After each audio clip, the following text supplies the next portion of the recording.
తెలంగాణలో ప్రభుత్వం మారిన తర్వాత శ్వేతపత్రం స్వేదపత్రాల మధ్య యుద్ధం సాగుతుంది. తెలంగాణ ఏర్పడ్డ తర్వాత 6,70,000 కోట్ల అప్పులు చేశారంటూ అసెంబ్లీ సాక్షిగా కేసీఆర్ పాలనపై కాంగ్రెస్ శ్వేతపత్రం విడుదల చేసింది. దీన్ని అసెంబ్లీలోనే తీవ్రస్థాయిలో ఎండగట్టిన బీఆర్ఎస్ ఈరోజు స్వేదపత్రం పేరుతో పవర్ పాయింట్ ప్రజెంటేషన్తో ముందుకు వచ్చింది. గత 10 ఏళ్లలో తెలంగాణకు బీఆర్ఎస్ ప్రభుత్వం సమకూర్చి పెట్టిన ఆస్తులెన్నో వెల్లడించింది. గత 10 ఏళ్లలో 13 లక్షల కోట్లను తెలంగాణ అభివృద్ధి కోసం ఖర్చు చేశామని, ఈ నిధుల ద్వారా ఏకంగా 50 లక్షల కోట్ల సంపద తెలంగాణకు సమకూర్చామని ప్రకటించారు బీఆర్ఎస్ వర్కింగ్ ప్రెసిడెంట్ మాజీ మంత్రి కేటీఆర్. ఇంతకీ కాంగ్రెస్ సర్కార్ చెప్తున్నట్లుగా గత 10 ఏళ్లలో తెలంగాణ అప్పుల పాలైందా, అప్పుల కుప్పగా మారిందా, దివాలా తీసిందా, లేదా బీఆర్ఎస్ స్వేదపత్రంలో వెల్లడించినట్లుగా తెలంగాణకు 50 లక్షల కోట్ల ఆస్తులు 10 ఏళ్లలో సమకూరాయా? తెలంగాణ రాష్ట్ర ప్రోగ్రెస్ రిపోర్ట్పై ప్రముఖ రాజకీయ విశ్లేషకులు నాగేశ్వర్ గారితో మనం చర్చిద్దాం. ఈరోజు దానికంటే ముందు ఈరోజు అంశాల వారీగా రాష్ట్ర ప్రగతిపై, రాష్ట్రంలో తెలంగాణలో గత 10 ఏళ్లుగా బీఆర్ఎస్ ప్రభుత్వం వెచ్చించిన డబ్బులపై, దీనికి సంబంధించిన ప్రతి ఒక్కటి పవర్ పాయింట్ ప్రజెంటేషన్లు వివరించారు. ఒక్కొక్క అంశాన్ని, కేటీఆర్ చెప్పిన ఒక్కొక్క అంశాన్ని మనం తెరపై చూద్దాం. అదేవిధంగా దానిపై నాగేశ్వర్ గారితో మాట్లాడదాం. ముందు ఆర్థిక ప్రగతి గురించి కేటీఆర్ ఈరోజు పవర్ పాయింట్ ప్రజెంటేషన్లో ఏమన్నారో ఒకసారి చూద్దాం. 10 జిల్లాలు ఉంటే అందులో 9 జిల్లాలు అంటే 90% దాదాపుగా భూభాగం మరి వెనుకబడ్డ ప్రాంతంగా ముద్రపడ్డది. అంటే మరి తెలంగాణ ఏర్పడ్డ నాడు ఎట్లాంటి సంక్షుభిత పరిస్థితి ఉండేనో దాన్ని బట్టే చెప్పవచ్చు. పోరాడి తెచ్చుకున్న రాష్ట్రంలో మొట్టమొదటి ఛాలెంజ్ ఏంది? ప్రయారిటీ సెక్టర్స్ ఏంటి, ఏ రకమైన ప్రయారిటీస్ పెట్టుకోవాలి, నీళ్లు, నిధులు, నియామకాలన్నాం, వాటిని ఎట్లా నెరవేర్చాలి, నిర్విఘ్నంగా ముందుకు తీసుకొని పోవాలి. తరతరాల తాగునీటి తన్లాటను తీర్చడం మరొక సవాలు. పారిశ్రామికవేత్తల్లో నెలకొనున్న భయాలను తొలగించడం మరొక సవాలు. విఫల రాష్ట్రంగా కొన్ని దుష్టశక్తులు ఏవైతే ప్రయత్నాలు చేస్తున్నాయో ఆ దుష్టశక్తులను మరి తిప్పికొట్టడం మరొక సవాలు. దాదాపు 2019 చివరి నుంచి 2021 చివరి దాకా 2 ఏళ్ల పాటు కరోనాతో రాష్ట్ర ఆర్థిక వ్యవస్థ అతలాకుతలమైంది మీకు తెలుసు. మరొక వైపు పెద్ద నోట్ల రద్దు, ఇంకోవైపు కొత్త రాష్ట్రంగా ఏర్పడి బాలారిష్టాలు, ఇవన్నీ చూస్తే వెరసి మేము నికరంగా పరిపాలించింది నిజంగా చెప్పాలంటే ఎన్నికలు ఇవన్నీ తీసేస్తే 6.5 సంవత్సరాలు మాత్రమే. ప్రయారిటీ, ఆర్డర్ ఆఫ్ ప్రయారిటీ నిర్మాణం చేసుకోవాలని చెప్పి మొట్టమొదటి ప్రయారిటీ ఆనాడు పెట్టుకున్నది బట్టకు పొట్టకు తిప్పలు లేకుండా బ్రహ్మాండంగా సంక్షేమానికి టాప్ ప్రయారిటీ ఇచ్చుకున్నాం. ఒక్క మాటలో తెలంగాణ ఎక్కడి నుంచి ఎక్కడికి పోయిందో చెప్పవచ్చు మీరు. 2013-14లో తెలంగాణ తలసరి ఆదాయం పర్ క్యాపిటా ఇన్కమ్ 1,12,162 రూపాయలు మాత్రమే. కానీ మేము దిగిపోయే నాటికి, మేము ప్రభుత్వాన్ని కాంగ్రెస్ పార్టీకి అప్పచెప్పే నాటికి భారతదేశంలోనే నెంబర్ 1 స్టేట్ పర్ క్యాపిటాలో తెలంగాణగా చేసి 3,17,115 రూపాయలతో వారికి అప్పచెప్పినాం. జిఎస్డిపి తీసుకుంటే 2013-14లో 4,51,000 కోట్లు మేము దిగిపోయే నాటికి మరి దాదాపు 13,27,000 కోట్లకు తీసుకుపోయి భారతదేశంలోనే ఫాస్టెస్ట్ గ్రోయింగ్ స్టేట్గా ఆర్బీఐతో కితాబ్ అందుకొని బ్రహ్మాండంగా జిఎస్డిపిని కూడా 13,27,000 కోట్లకు పెంచినాం. అన్నింటికి మించి ఇది ప్రామాణికం. మరొక వైపు రాష్ట్రంలో పేదరికం ఎంత తగ్గింది? ఎన్ఎఫ్హెచ్ఎస్ డేటా ప్రకారం తెలంగాణ ఏర్పడే నాటికి పేదరికం 21.92, అంటే దాదాపు 22% పేదలున్న తెలంగాణలో ఇవాళ మేము దిగిపోయే నాటికి కేవలం 5.8% తగ్గించి గణనీయంగా భారతదేశంలో ఎక్కడా లేనంత పురోగతి సాధించిన రాష్ట్రం తెలంగాణ అని చెప్పి గర్వంగా ఇవాళ నేను మీ ముందు చెప్తా ఉన్నాను. అందుకే చెప్తా ఉన్నాను, Telangana is the most successful state of India in the first decade of its formation. Right Nageshwar garu, ఇది ఈరోజు కేటీఆర్ రిలీజ్ చేసిన స్వేదపత్రంలో మెయిన్ పాయింట్. ఇప్పుడు చెప్పింది మెయిన్ పాయింట్. సెక్టర్ల వారీగా, అంశాల వారీగా మళ్ళీ చర్చిద్దాం. మీరు ఆల్రెడీ ప్రభుత్వం అసెంబ్లీలో విడుదల చేసిన శ్వేతపత్రం కూడా చూశారు. అందులో చాలా అంశాలు, ముఖ్యంగా అప్పుల పాలైంది తెలంగాణ. 6,73,000 కోట్ల అప్పులు చేశారు 10 ఏళ్లలో. అంతకు తగ్గట్టుగా ఆస్తులు ఏం రాలేదు, అభివృద్ధి ఏం జరగలేదు అనేది వాదోపవాదాలు అవన్నీ జరిగాయి, శ్వేతపత్రమే జరిగాయి, అయిపోయింది. దానికి కౌంటర్గా స్వేదపత్రం పేరుతో ఈరోజు పవర్ పాయింట్ ప్రజెంటేషన్ ఇచ్చారు. సుదీర్ఘంగా దాదాపు 1.5 గంటల పాటు 10 ఏళ్ల ప్రగతిని ఒక రకంగా కేటీఆర్ వివరించారని చెప్పొచ్చు. మీరు విన్న దాంట్లో మెయిన్ పాయింట్లు తలసరి ఆదాయం ఒకటి, జిఎస్డిపి ఒకటి, పేదరికం ఒకటి, 3 పాయింట్లను ప్రధానంగా ఇప్పుడు కేటీఆర్ చెప్పారు. అంటే కళ్యాణ్ ఏమవుతుందంటే ఎకనామిక్స్లో, స్టాటిస్టిక్స్లో ఎవరికి కావాల్సిన యాంగిల్లో వాళ్ళు చూస్తారు. ఫస్ట్ పాయింట్ మనకు అర్థం కావాల్సింది ఏంటంటే ఈవెన్ శ్వేతపత్రము తెలంగాణ ఎకానమీ జోలికి పోలే. చాలామందికి అర్థం కాని అంశం ఏంటంటే దాని పేరు చూడండి, శ్వేతపత్రంది Telangana state finances a white paper, అంటే తెలంగాణ ప్రభుత్వ ద్రవ్య వనరుల పైన శ్వేతపత్రం. అవును. అన్ఫార్చునేట్లీ ఎకనామిక్స్కు ఫైనాన్స్కు తేడా తెలియక చాలామంది తెలంగాణ విఫల రాష్ట్రం అని, ఇప్పుడు కేటీఆర్ కూడా అన్నాడు, తెలంగాణ విఫల రాష్ట్రం అని చూపించే ప్రయత్నం శ్వేతపత్రం చేసింది అని. కానీ నేను శ్వేతపత్రం 42 పేజీలు చదివాను. విఫల రాష్ట్రం అని చూపెట్టలే, విఫల ప్రభుత్వం అని చూపెట్టే ప్రయత్నం చేసింది.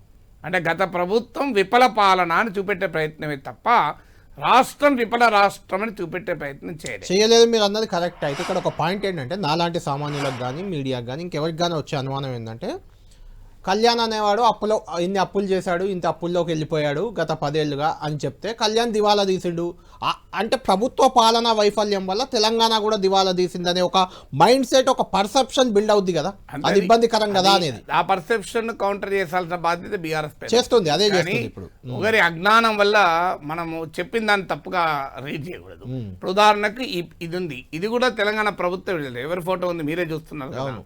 సో ఇది తెలంగాణ ఆర్థిక మంత్రి బట్టి విక్రమార్క విడుదల చేసిన, ఈ ప్రస్తుత కాంగ్రెస్ ప్రభుత్వం విడుదల చేసిన తెలంగాణ ఎకానమీ పైన పుస్తకం తయారు చేసింది directorate of economics and statistics.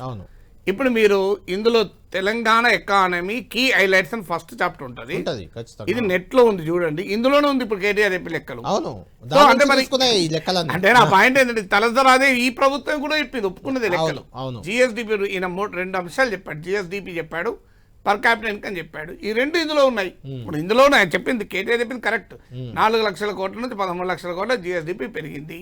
తలసరి ఆదాయం 1,20,000 అండ్ చెప్పిందేమో మీకు 2013-14 ఫిగర్. ఈవెన్ 2014-15 ఫిగర్ కూడా చూసుకున్న 1,24,030 కోట్ల నుంచి 3,17,000 కోట్లకు పెరిగింది.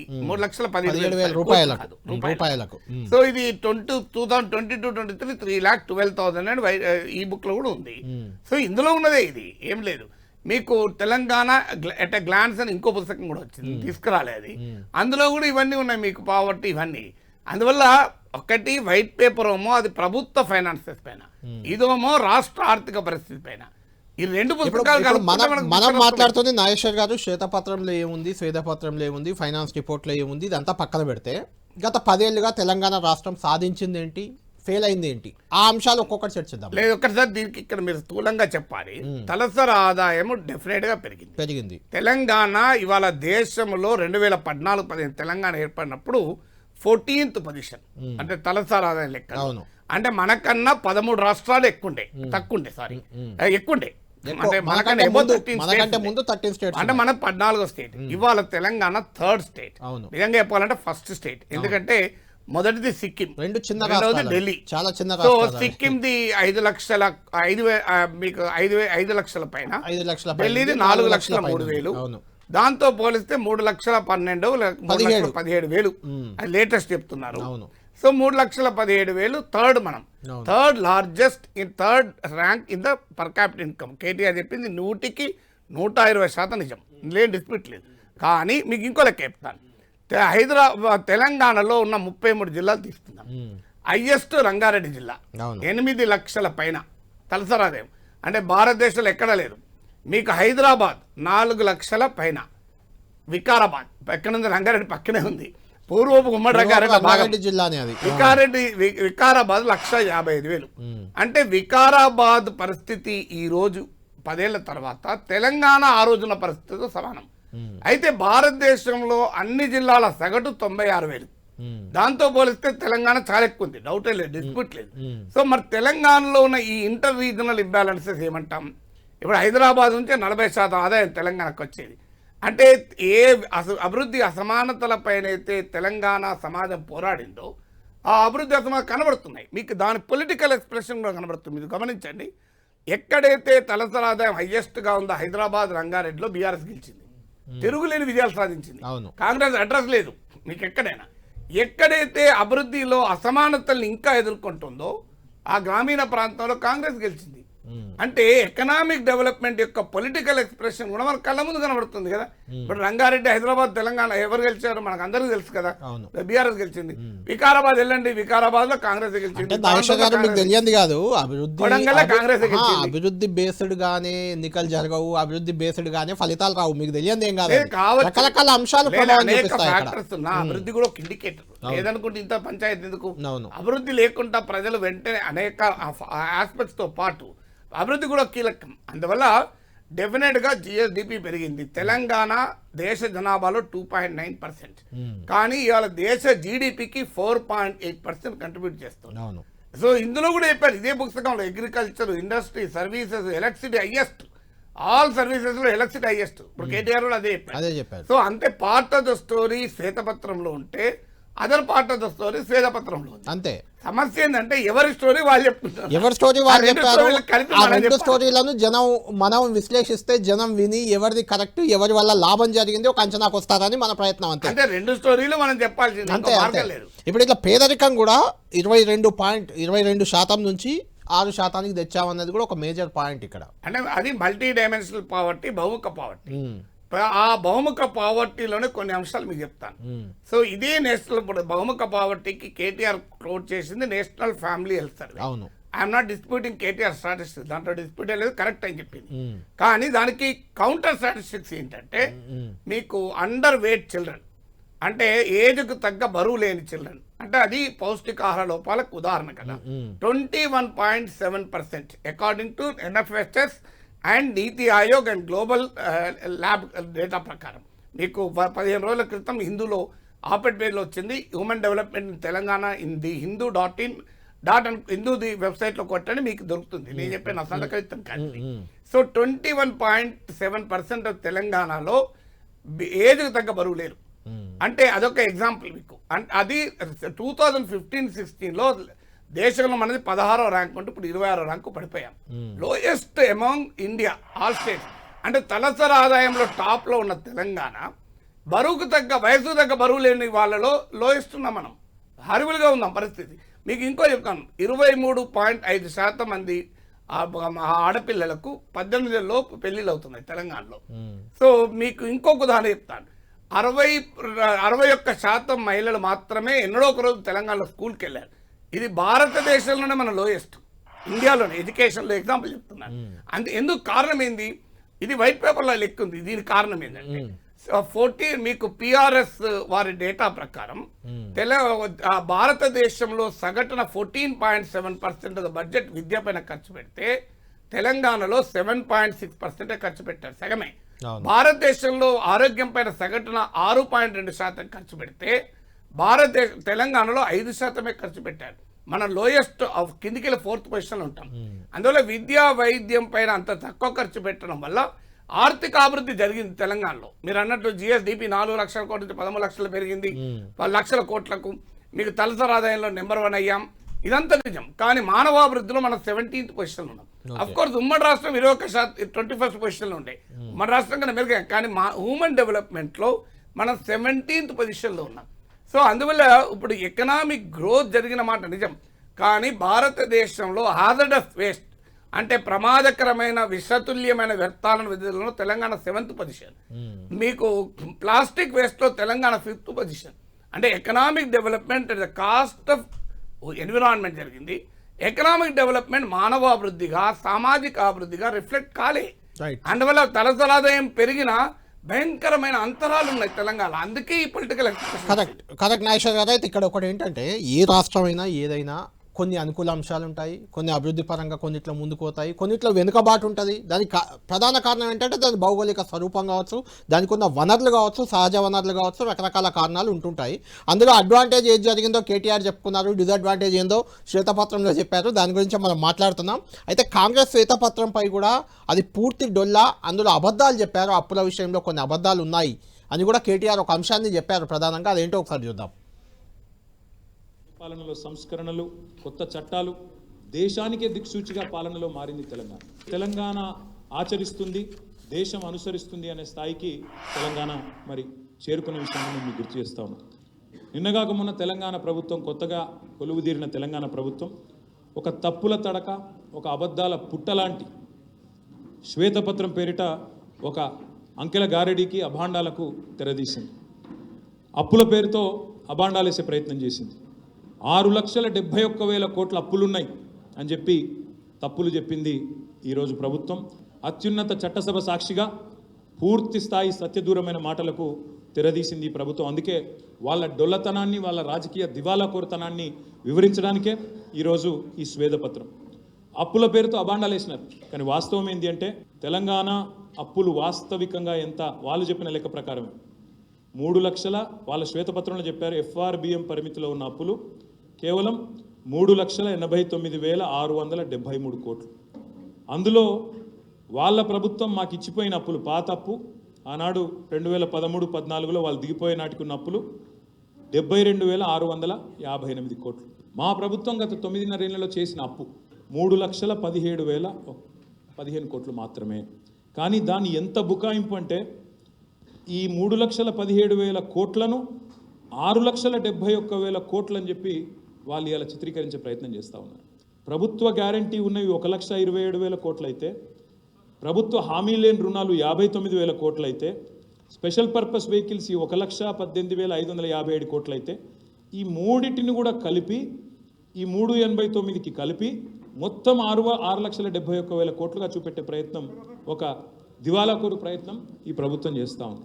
లేని అప్పును ఉన్న అప్పుగా చూపెట్టి తిమ్మిని బమ్మిని చేసే ప్రయత్నం, రిసీవబుల్స్ స్టాక్స్ ఉన్నా ఆస్తులున్నా వాటిని చూపెట్టకుండా దాచేసి మా మీద బట్టగాల్చి మీదేసే ప్రయత్నం ఏదైతే చేసినారో దానికి ఒక సివిల్ సప్లైస్ కార్పొరేషనే ఒక గొప్ప ఉదాహరణ. రైట్ నాగేశ్వర్ గారు, ఈ శ్వేతపత్రంలో అప్పులకు సంబంధించి కూడా కొంత కన్ఫ్యూజన్ ఉంది. కన్ఫ్యూజన్ ఏం కాదు, వాళ్ళు ఇచ్చిన డేటాని కేటీఆర్ కూడా ఒప్పుకుంటున్నారు. అయితే అందులో ప్రభుత్వం చేసిన అప్పులు కేవలం 3,17,000 కోట్లు మాత్రమే. దాన్ని 6,71,000 కోట్లు ఎస్పీవి, ప్రభుత్వ గ్యారంటీ ఉన్నవి లేనివి, ప్రభుత్వ హామీ లేకుండా కొన్ని సంస్థలు తీసుకున్న రుణాలు అన్నీ కలిపి 6,71,000 కోట్లు ప్రభుత్వమే అప్పు చేసిందని చెప్తున్నారు అనేది ఒకటి. ఇలా సివిల్ సప్లైది కూడా చివరిలో చెప్తూ ఆగింది. అది సివిల్ సప్లైలో 56,000 కోట్లు 52,000 కోట్ల అప్పు ఉందని ఉత్తమ్ కుమార్ రెడ్డి ఆ శాఖ మంత్రి ప్రకటించారు. అది తప్పు, ఎందుకంటే 30,000 కోట్ల ధాన్యం ఉంది. ఆ ధాన్యం అమ్మిన తర్వాత FCI నుంచి రావాల్సిన బకాయిలు ఇవన్నీ ఉంటుంటాయి. ఇప్పుడు వెబ్సైట్లో చూస్తే 21,000 కోట్లు మాత్రమే అప్పు కనిపిస్తుంది, మీరైనా చూసుకోవచ్చు అని చెప్తుంది. అంటే అప్పుల విషయంలో కూడా కొంత గందరగోళం ఉంది. ఏది ఈ అప్పుల్లో నిజంగా ప్రజలపై భారం పడే అప్పు? కేటీఆర్ చెప్పినట్టు 3,17,000 కోట్లే మన తలపై భారం, ప్రతి ఒక్క తలపై. మిగిలినంతా గ్యారంటీలతో వేరే వేరే సంస్థలు తీసుకున్నాయి. ఒకవేళ వీడు కట్టకపోతే వాడు గ్యారంటీ ఇచ్చినా ఏదైతే ఆస్తులు ఉన్నాయో వాటిని తీసుకొని వెళ్తారు, కానీ ప్రజలపై భారం కాదు కదా అప్పు. ఇప్పుడు కాళేశ్వరం కార్పొరేషన్ కింద అప్పు చేశారు. అది కాళేశ్వరం డ్యామ్ బ్యాంక్ తీసుకెళ్తుందా? అవును. కాళేశ్వరం ప్రాజెక్ట్ ద్వారా వచ్చే నీళ్లపైన ఆదాయం ఉందా? మీకు ఫైనాన్స్ కమిషన్కు తెలంగాణ గత ప్రభుత్వం ఇచ్చిన నివేదికలో కాళేశ్వరంకు నిధులు ఇయ్యమని అడుగుతూ ఏం చెప్పారంటే, కాళేశ్వరం కన్నా మిషన్ భగీరథ నాకు గుర్తులేదు, సో దానికి రుణం ఇయ్యమని చెప్తూ మేము ఇంకో సంవత్సరానికి 10,000 కోట్లు సంపాదిస్తాం, రెండు కలిపి 10,000 కోట్లు అని చెప్పారు. ఎట్లా సంపాదిస్తారు నాకు అర్థం కాదు. ఇప్పుడు కాళేశ్వరం ప్రాజెక్టు బ్యాంకులు తీసుకపోలేవు కదా ఆస్తులు. అవును. సో బ్యాంక్ కాళేశ్వరం ప్రాజెక్టు వేయలేరు బ్యాంకు. కాళేశ్వరం ప్రాజెక్టు ద్వారా ఇచ్చే నీళ్ల నుంచి ఆదాయం లేదు. ఏదైనా పరిశ్రమలకు ఇచ్చే దాంట్లో అది కొద్దిపాటి ఆదాయమే. మిషన్ భగీరథ వల్ల తాగునీళ్ళు ఉన్నది. మిషన్ భగీరథ అప్పు కట్టకపోతే మిషన్ భగీరథ కార్పొరేషన్ బ్యాంకుల నుంచి మిషన్ భగీరథ పైప్ లైన్ పడకపోతాయా? పడకపోవు కదా. మిషన్ భగీరథ ద్వారా ప్రజలకు నీళ్లు ఇస్తే ప్రజలకు ఆదాయం ఉందా? అంటే మిషన్ భగీరథ కాళేశ్వరం కాదు, చెప్పింది ఏంటంటే ఆర్టీసీ ఆస్తులు చెప్పారు, విద్యుత్ సంస్థల ఆస్తులు. ఆర్టీసీకి ఇవాళ వారు అప్పులు కట్టాల్సిన పరిస్థితి లేదు. వాళ్ళు అది కూడా ప్రభుత్వం కట్టాల్సిందే. నేను ఒప్పుకుంటాను సివిల్ సప్లైస్ కార్పొరేషన్, అది లాజికల్లీ కరెక్ట్. కేటీఆర్ చెప్పింది సివిల్ సప్లైస్ కార్పొరేషన్ అప్పు ఏంటంటే ప్రభుత్వం రైతుల దగ్గర రుణం తీసుకుంటుంది. ఇది కూడా ఏంటంటే ఒకప్పుడు FCA చెల్లించేది రైతులకు, గుర్తుందో రాష్ట్రీయ టైంలో మొదలైంది. రైతులకు ఆలస్యం అవుతుంది కనుక రాష్ట్ర ప్రభుత్వం బ్యాంకుల నుంచి అప్పు తీసుకొని రైతులకు చెల్లిస్తుంది. తర్వాత ఆ సేకరించిన ధాన్యాన్ని FCAకి పెట్టి FCA నుంచి డబ్బులు తీసుకుంటుంది. ఈ గ్యాప్ పీరియడ్ లో రాష్ట్ర ప్రభుత్వం అప్పు చేస్తుంది. అందుకే ఉత్తమ్ కుమార్ రెడ్డి శాసనసభలో ప్రకటించే నాటికి సివిల్ సప్లై కార్పొరేషన్ అప్పులు 56,000 కోట్లు ఉంటే కేటీఆర్ ప్రజెంటేషన్ టైంకి 24,000 కోట్లు. అవును 21,000. సివిల్ సప్లై కార్పొరేషన్ కరెక్ట్ నాకు అర్థమైన మేరకు. కానీ మీకు కాళేశ్వరము, మిషన్ భగీరథ ఇది కరెక్ట్ కాదు. ఇప్పుడు స్పెషల్ పర్పస్ వెహికల్స్ లో మీరు టాప్ లో అప్పు చేసిందల్లా కాళేశ్వరం, మిషన్ భగీరథ వస్తుంది. సో అది ప్రధానమైనవి కదా.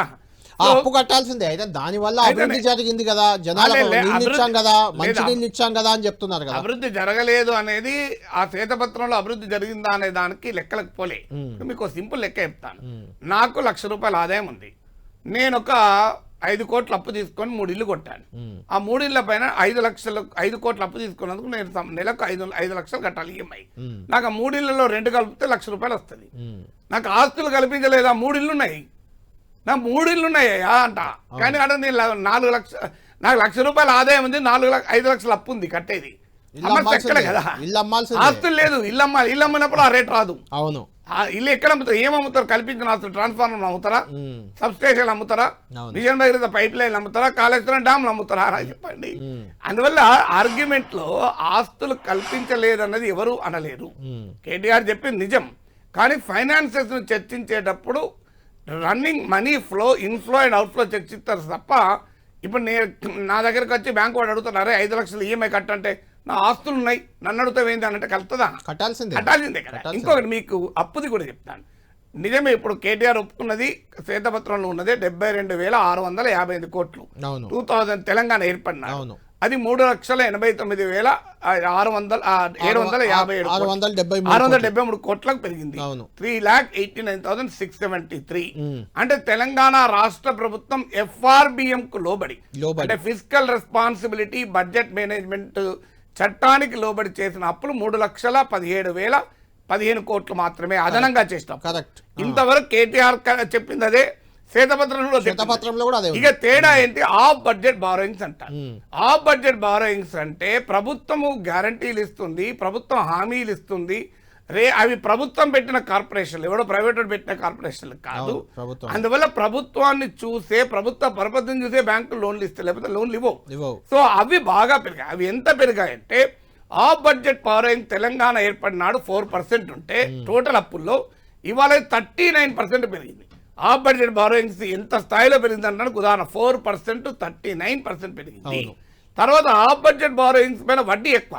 ఇప్పుడు FRBM లోబడి అప్పుల కొమ్మ మీకు 7.6% ఉంటే వడ్డీ రేటు, ఆఫ్ బడ్జెట్ బారోయింగ్స్ పైన 8.92 నుంచి 10.49% వడ్డీ రేటు ఉంటుంది. ఇది వైట్ పేపర్లో చెప్పారు, కేటీఆర్ కూడా డిస్ప్యూట్ చేయలేదు, దాని జోలికి వెళ్ళలేదు. ఆఫ్ బడ్జెట్ బారోయింగ్స్ లో వడ్డీ రేట్లు ఎక్కువని. సో మీకు ఆఫ్ బడ్జెట్ బారోయింగ్స్ కలుపుకుంటే మీకు ఏమవుతుందంటే, అది తెలంగాణ వచ్చిన నాడు 2015-16లో డెట్ టు GSDP రేషియో, అంటే రాష్ట్రానికి ఉన్న మొత్తం ఉత్పత్తిలో GSDPలో 15.7% ఉంటే అది 27.8% పెరిగింది, డబుల్ అయింది. ఇక ఆఫ్ బడ్జెట్ బారోయింగ్స్లో కలుపుకుంటే 36.9%, 37% పెరిగింది. ఫలితంగా ఏం జరుగుతోంది? 14% ఉండే మీకు at the time of Telangana formation లో రాష్ట్ర ప్రభుత్వానికి వచ్చే రెవెన్యూ రిసిప్ట్స్ లో 14-15% ఉంటే వడ్డీ, డెట్ సర్వీస్ బర్డెన్ అంటే వడ్డీలు ప్లస్ ఆస్తులపైన కిస్తీలు 34% పెరిగింది. 35% వేతనాలు 35% పెరిగింది. అంటే మీకు వేతనాలు ట్రిపుల్ అయింది, వడ్డీల భారం, అప్పుల భారం 5 times పెరిగింది. ఎందుకు పెరిగింది? దీనివల్ల ఏమవుతుందంటే రాష్ట్ర ప్రభుత్వానికి ₹100 ఆదాయం వస్తే ₹34 అప్పుల వడ్డీలు, ₹35 జీతాలు. అంటే ఇక ఇది ఇంకా పెరుగుతుంది. ఇప్పుడు మీకు పే కమిషన్ ఆల్మోస్ట్ 70% రెండింటికే పోతుంది, 70%. ఎందుకంటే మీకు పే కమిషన్ వస్తుంది, DA అరియర్స్ కట్టాలి. ఇప్పుడు కొత్త నియామకాలు 2 లక్షల ఉద్యోగాలు. నాగేశ్వర గారు, అయితే నాకు ఒక చిన్న అనుమానం ఏంటంటే, ఇది పెరుగుతుంది 35-34, ఆల్మోస్ట్ 70% అదే పోతుంది అని తెలుసు ముందే, BRS కి తెలుసు, కాంగ్రెస్ కి తెలుసు. ఇన్ని హామీలు ఎందుకు ఇచ్చినట్టు మరి? అది అడగాలి. అది నెక్స్ట్ క్వశ్చన్ వస్తుంది, హామీలు ఎలా అమలు చేస్తారని. ఇప్పుడు శ్వేతపత్రంలో హామీలు ఎలా అమలు చేస్తారో లేదు. టీఆర్ఎస్ అడగాల్సింది అంటే హామీల అమలు పైన మీరు ఒక దృక్కోణ పత్రం ప్రకటించండి అని చెప్పి అడగాలి. వాళ్ళు అడుగుతలేదు కదా, నేను ఎట్లా అడగాలి? నేను అడుగుతున్నా. పేపర్ పెట్టారు, సంతోషం, అప్పుల గురించి. కానీ మేము అడుగుతున్నది ఇవాళ, అయ్యా, what is the economic road map of government of Telangana? Congress ప్రభుత్వ ఎకనామిక్ రోడ్ మ్యాప్ ఏంటి అంటే, ఇవాళ ఇన్ని అప్పుల నుంచి మీ కమిటెడ్ ఎక్స్పెండిచరే 69% ఉంది. మీరు ఎలా దీన్ని ఇంప్లిమెంట్ చేస్తారు? మీరు ఇచ్చిన హామీలకు అయ్యే ఆర్థిక భారం ఎంత? మీ ఎకనామిక్ రోడ్ మ్యాప్ ఎంత? ఎకనామిక్ గ్రోత్ లెక్కలు ఉన్నాయి, ప్రభుత్వ ఆదాయ లెక్కలు ఉన్నాయి. ఎందుకంటే రాష్ట్ర ప్రభుత్వ ఓన్ ట్యాక్స్ రెవెన్యూ గణనీయంగా పెరిగింది. మీకు భారతదేశంలో జిఎస్డిపిలో పర్ క్యాపిటల్ ఇన్కమ్ లో స్టేట్ గవర్నమెంట్ ఓన్ ట్యాక్స్ రెవెన్యూలో తెలంగాణ టాప్. సో దాన్ని దృష్టిలో పెట్టుకుని మీరు ఏం చేస్తారు? What is your expenditure white paper release చేయండి అని అడగాలి. అది ఆశ్చర్యం ఏంటంటే నాకు గుర్తున్నంత వరకు ఏ బీఆర్ఎస్ నాయకుడు అడగాల్సింది తెలంగాణ ఎకానమీ పైన వైట్ పేపర్. ఇది ఉంది కదా, దీన్నే సభలో పెట్టండి అడగాలి, సభ్యులందరికీ అడగాలి కదా. అవును, దీంట్లోనే ఉన్నాయి. ఇప్పుడు కేటీఆర్ చెప్పిన లెక్కలన్నీ ఉన్నాయి. ఇలా కేటీఆర్ చెప్పిన వైట్ పేపర్ లో లెక్కలు, శ్వేతపత్రంలో ఉన్న లెక్కలన్నీ దీంట్లో ఉన్నాయి. సో అందువల్ల మీరు అడగాల్సింది అది. ఎస్, ఇప్పుడు ఈ అప్పులన్నీ ఉన్నాయి, కానీ అప్పులు లేవు, పెరగలేదు. ఇప్పుడు కేటీఆర్ ఏమో FRBM కు లోబడి ఉన్న అప్పులే చెప్తున్నాడు. రాష్ట్ర ప్రభుత్వం ఏమో ఆఫ్ బడ్జెట్ బారోయింగ్ కూడా కలుపుతుంది. ఆఫ్ బడ్జెట్ బారోయింగ్ కలపాల్సిందే. అయితే ఇందులో కొన్ని కలపకుండా ఉండవచ్చు, ఉదాహరణ సివిల్ సప్లైస్ కార్పొరేషన్. కానీ అత్యధికంగా ఆఫ్ బడ్జెట్ బారోయింగ్ రాష్ట్ర ప్రభుత్వం చెల్లించాల్సిందే. దానికి ఇంకో మార్గమే లేదు. ఎందుకంటే అవి ఏమి ఆదాయం వచ్చే కార్పొరేషన్ కాదు. అది ఏంటంటే FRBM లిమిట్స్ దాటి అప్పు తీసుకోవడానికి తెలివిగా ప్రభుత్వాలు చేస్తున్న పనది. ఇంకొక ఉదాహరణ చెప్తాను మీకు. ఇది లెక్కలు ఎలా చెప్తానంటే ఫిజికల్ డెఫిసిట్ తీసుకుందాం. అప్పుల గురించి మాట్లాడినా. ద్రవ్యలోటు అంటే ఏంటంటే రాష్ట్ర ప్రభుత్వం మొత్తం ఆదాయం మైనస్ మొత్తం ఖర్చు, అంటే ఆదాయ వ్యయాల మధ్య గ్యాప్. ఇప్పుడు మీరు హామీలు అడిగారు కనుక ఫిజికల్ డెఫిసిట్ ఎక్కువ. ఇదే వైట్ పేపర్ లో కొన్ని లెక్కలు ఉన్నాయి. అంటే బీఆర్ఎస్ కు ఉపయోగపడే లెక్కలు ఉన్నాయి, కాంగ్రెస్ కు ఉపయోగపడే లెక్కలు ఉన్నాయి. వైట్ పేపర్ లో చెప్పారు. ఏం చెప్పారు? ఫిజికల్ డెఫిసిట్ తెలంగాణ వచ్చాక ఏటా 33% పెరిగింది. నాకు గుర్తున్న వరకు 5 times పెరిగింది. సో ఫిజికల్ డెఫిసిట్ 4.1% ఉంది. ఇది మనకన్నా వరస్ట్ గా ఉన్నవి వనరులు లేని పంజాబ్, కేరళ మాత్రమే. ఇక్కడ వరకు వైట్ పేపర్ ఉన్న లెక్క కాంగ్రెస్ కు ఉపయోగపడుతుంది. ఇదే వైట్ పేపర్ ఇంకో లెక్క కూడా చెప్పారు, వేరే దగ్గర కాదు. వైట్ పేపర్ చెప్పారు, ఆఫీసర్స్ రాస్తారు కదా, వాళ్ళందరూ పొలిటికల్ దృష్టితో రాయకపోయారు. ఏమన్నారంటే 3 out of 8 years FRBM limits కు లోబడే ఫిజికల్ డెఫిసిట్ ఉంది అని మెచ్చుకున్నారు. అది మెచ్చుకోవడమే కదా. అంటే 5 సంవత్సరాలేమో FRBM 3 out of 8 years మాత్రమే FRBM లిమిట్ దాటారు. అంటే 5 ఏళ్ళు దాటలేదు. మరి అది చెప్పొచ్చు కదా, అది వీళ్ళు చెప్పుకోవాలి. అందువల్ల వైట్ డాక్యుమెంట్లలో ఉండే గణాంకాలు పూర్తి స్టోరీ ఇవ్వడానికి సమగ్రంగా చూడాలి. అన్ఫార్చునేట్లీ ఏంటంటే పాలిటిక్స్ తో ఎకానమీ నాగేశ్వర్ గారు, ఇందులో ఒక లేమ్యాన్ గానే అడుగుతున్నాను. చాలా ఇంట్రెస్టింగ్ పాయింట్ నాకు ఒకటి కనిపించింది. స్వాతంత్రం వచ్చిన నుంచి వైట్ పేపర్లో ఉన్నదే కేటీఆర్ కూడా కోట్ చేశారు. అది దాదాపు 4,98,000 కోట్లు తెలంగాణ ప్రాంతంలో ఖర్చు పెట్టారు. స్వాతంత్రం వచ్చిన నుంచి తెలంగాణ ఏర్పడే నాటికి, అంటే ఉమ్మడి ఆంధ్రప్రదేశ్లో 4,98,000 కోట్లే పెట్టింది. ఆ తర్వాత గత 10 ఏళ్ళుగా 13 లక్షల కోట్లు తెలంగాణ ప్రాంతంలో అభివృద్ధి కోసం కానీ సంక్షేమం కోసం కానీ వాటెవర్ ఖర్చు పెట్టారు. దీన్ని ఎలా చూడాలి? అసలు ఆ లెక్కలో మీనింగే లేదు. ఎందుకు లేదంటే 56లో డబ్బు విలువ ఎంత, ఇప్పుడు డబ్బు విలువ ఎంత? కరెక్టే, ఇది 10 ఏళ్ళదే కదా మనం చెప్తుంది. అది 50 ఏళ్ళది, ఇది 10 ఏళ్ళది. 50 ఏళ్లలో 4 లక్షల విలువ ఎంత, ఇప్పుడు ఈ 13 లక్షల మనీ వాల్యూతో తేడా ఉంటుంది. వాల్యూ ఖచ్చితంగా మారుతుంటది, ఎవ్రీ ఇయర్ మారుతుంటది. రెండు కంపేరే చేయలేవు. అంతేనా? ఎందుకు చేయాలంటే ఉదాహరణకు నాకు 1988లో ఉద్యోగం వచ్చింది. నాకు ఉద్యోగం వచ్చినప్పుడు 2,800 నా జీతం. నేను రిటైర్ అయ్యాక 2,80,000 జీతం ఖచ్చితంగా. నాకు మరి ఆ రోజు 2,800 అంటే అది తక్కువనట్టు కదా. మరి అప్పుడు మనీ వాల్యూ వేరు, ఇప్పుడు మనీ వాల్యూ వేరు కదా. ఆ 4,58,000 మనీ వాల్యూ క్యాలిక్యులేట్ చేయాలి, ఈ 13 లక్షల మనీ వాల్యూ క్యాలిక్యులేట్ చేయాలి. కానీ చూసే వాళ్ళకి అట్లా అనిపిస్తుంది కదా, చూసే వాళ్ళకి అంటే 10 ఏళ్లలో 13 లక్షలే పెట్టారు, అంతకుముందు 10 ఏళ్లలో 1,00,000 కూడా పెట్టలేదు, 1,00,000 కోట్లు కూడా పెట్టలేదు. ఆ రోజు రూపాయి విలువ 20 రూపాయల తేడా ఉందా లేదా? 56 ఖచ్చితంగా పెరిగింది. 56 వదిలేద్దాం, మా నాన్న ఆ టైంలో 70 రూపాయలు జీతం. మీరు అన్నట్టు 56 వదిలేద్దాం. లాస్ట్ 10 years చూసుకున్నా 1,00,000 కోట్లు పెట్టలేదు, ఇప్పుడు 13 లక్షల కోట్లు పెట్టారు అనేది. ఏ లాస్ట్ 10 years? తెలంగాణ ఏర్పడే ముందు 10 years. తెలంగాణ ఏర్పడే ముందు 10 years తో కంపేర్ చేయడం అనేది కొంతవరకు దగ్గర కంపారిజన్ అవుతుంది. కానీ ఎప్పుడు కూడా మనీ వాల్యూలో తేడా వస్తుంది. నేను 78లో హైదరాబాద్ వచ్చాను. 78లో నేను కాచిగూడలో రత్న హోటల్లో దోశ తిన్నా. జీవితంలో మొదటిసారి హోటల్లో 80 పైసలు తిన్నా. ఇవాళ 80 పైసలు 80 రూపాయలు కావాలి, 80 అదే రూపాయలు దోశ ఇవాళ 150 రూపాయలు, 80 రూపాయలు మినిమం ఉంది. మినిమం 80 అంటే 100 టైమ్స్ మనీ వాల్యూ పడిపోయింది. ఖచ్చితంగా. అవును. ఇంకా 1978 45 ఇయర్స్ లో 100 టైమ్స్ మనీ వాల్యూ పడిపోతే ఈ గణాంకాలతో ఎట్లా రైట్, పోలుస్తావు? ఓకే ఎట్లా చెప్తావు? రైట్. నాగేశ్వర్ గారికి అన్నిటికంటే ఇంట్రెస్టింగ్ పాయింట్ ఇద్దరి మధ్య, అటు బీఆర్ఎస్ మధ్య ఇటు కాంగ్రెస్ మధ్య వివాదం రేపుతున్న పవర్ పాయింట్ పవరే. ఆ పవర్ గురించి ఒకసారి కేటీఆర్ మాట్లాడారు, ఏమన్నారో చూద్దాం. ఎందుకు ఇవాళ తెలంగాణ స్వేదపత్రం ప్రచురిస్తున్నామంటే, ఒకవైపు వాళ్ళు లేవనెత్తిన అంశాలలోని డొల్లతనాన్ని బయటపెట్టడంతో పాటు తెలంగాణ సాధించిన విజయాలను కూడా ఒక్కసారి మీకు గుర్తు చేయాల్సిన అవసరం ఉంది. తెలంగాణకు అద్భుతమైన సంపద సృష్టించిన పార్టీగా వాస్తవాలు చెప్పాల్సిన బాధ్యత మా ముందు ఉంది. కాబట్టే నేను ఒక్కొక్క సెక్టర్ వైజ్ మేము ఏం చేసినా కూడా చెప్పే ప్రయత్నం మీకు చేస్తాను. 22,000 కోట్ల అప్పు ఆనాటికే మాకు అప్పజెప్పి 2,700 మెగావాట్ల లోటు విద్యుత్తుతో మాకు ఆనాడు అప్పజెప్పి పోతే 7,778 మెగావాట్ల స్థాపిత విద్యుత్ సామర్థ్యం మేము దిగిపోయే నాడు 19,464 మెగావాట్ల విద్యుత్ సామర్థ్యానికి పెంచి సుమారుగా 12,000 మెగావాట్ల విద్యుత్తును, అంటే 60 ఏళ్లలో వాళ్ళు 7,700 చేస్తే మేము కేవలం 10 ఏళ్లలో 12,000 మెగావాట్ల విద్యుత్తును రాష్ట్ర ప్రజలకు తరగని సంపదగా యాడ్ చేసినాం. తలసరి విద్యుత్ వినియోగం పర్ క్యాపిటల్ కన్జంప్షన్ 13-14లో 1,196 యూనిట్లు ఉంటే ఈరోజు 2,140 యూనిట్లకు పెరిగింది. 13-14లో పీక్ డిమాండ్ 5,661 మెగావాట్లు ఉంటే ఈరోజు 22-23లో 15,497 మెగావాట్లు. ఇది ఉమ్మడి రాష్ట్రం యొక్క పీక్ డిమాండ్ కంటే ఎక్కువ. కొత్త కరెంటు లైన్లు, హై టెన్షన్ లైన్లు కొత్తగా 11,607 కిలోమీటర్లు ట్రాన్స్మిషన్ లాసెస్ని, డిస్ట్రిబ్యూషన్లో ఉండే ఇబ్బందుల్ని అధిగమించి మారుమూల తాండాలకు, మారుమూల గిరిజన గూడాలకు ఇవాళ గర్వంగా చెప్పొచ్చు తెలంగాణలోని ప్రతి బిడ్డ. ఇవాళ తెలంగాణలో ఏ తాండా కానీ ఏ గూడెంలో కానీ కరెంటు లేదు, మాకు ట్రాన్స్మిషన్ లేదు అనే పరిస్థితి లేదు. రైట్. అదే రకంగా మొత్తం థర్మల్ పవర్ ప్లాంట్లు భద్రాద్రి, యాదాద్రి, భూపాలపల్లి సోలార్ విద్యుత్ను ఏ రకంగా ఎంతవరకు పెంచారనేది కూడా కేటీఆర్ మాట్లాడారు. ఒకసారి చూద్దాం అది కూడా. ఇంకొక మాట కూడా ఇక్కడ ఎలక్ట్రిసిటీ విషయంలో మీకు చెప్పాలి. వచ్చే సంవత్సరం డిసెంబర్ నాటికి this Congress government is going to enjoy the fruits of our labour.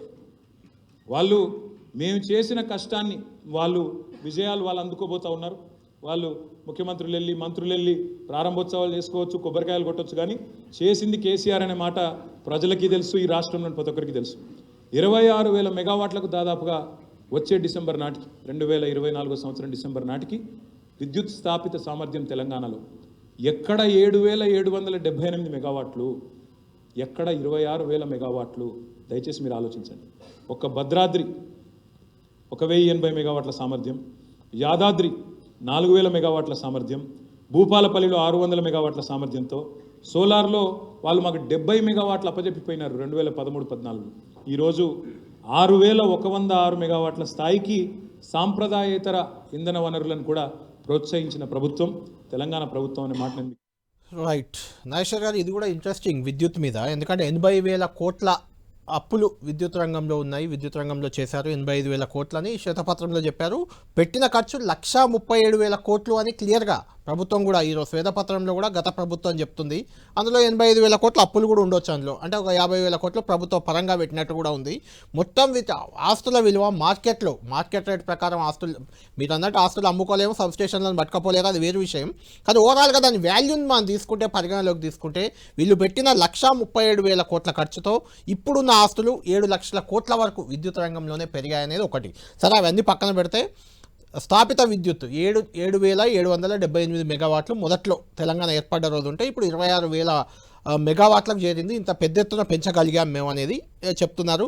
తర్వాత తలసరి విద్యుత్ వినియోగం కూడా చాలా ఇంట్రెస్టింగ్ ఫ్యాక్టర్. ఎవరికైనా 1,196 యూనిట్లు గతంలో ఉంటే తెలంగాణ వచ్చే నాటికి ఇప్పుడు అది 2,000 యూనిట్లకు పెరిగింది. ఉచిత విద్యుత్ ఇస్తున్నారు కాబట్టి ఖచ్చితంగా పెరుగుతుంది, కొంచెం ఎక్కువ విద్యుత్ వాడతారు, పెరిగిపోయింది అది.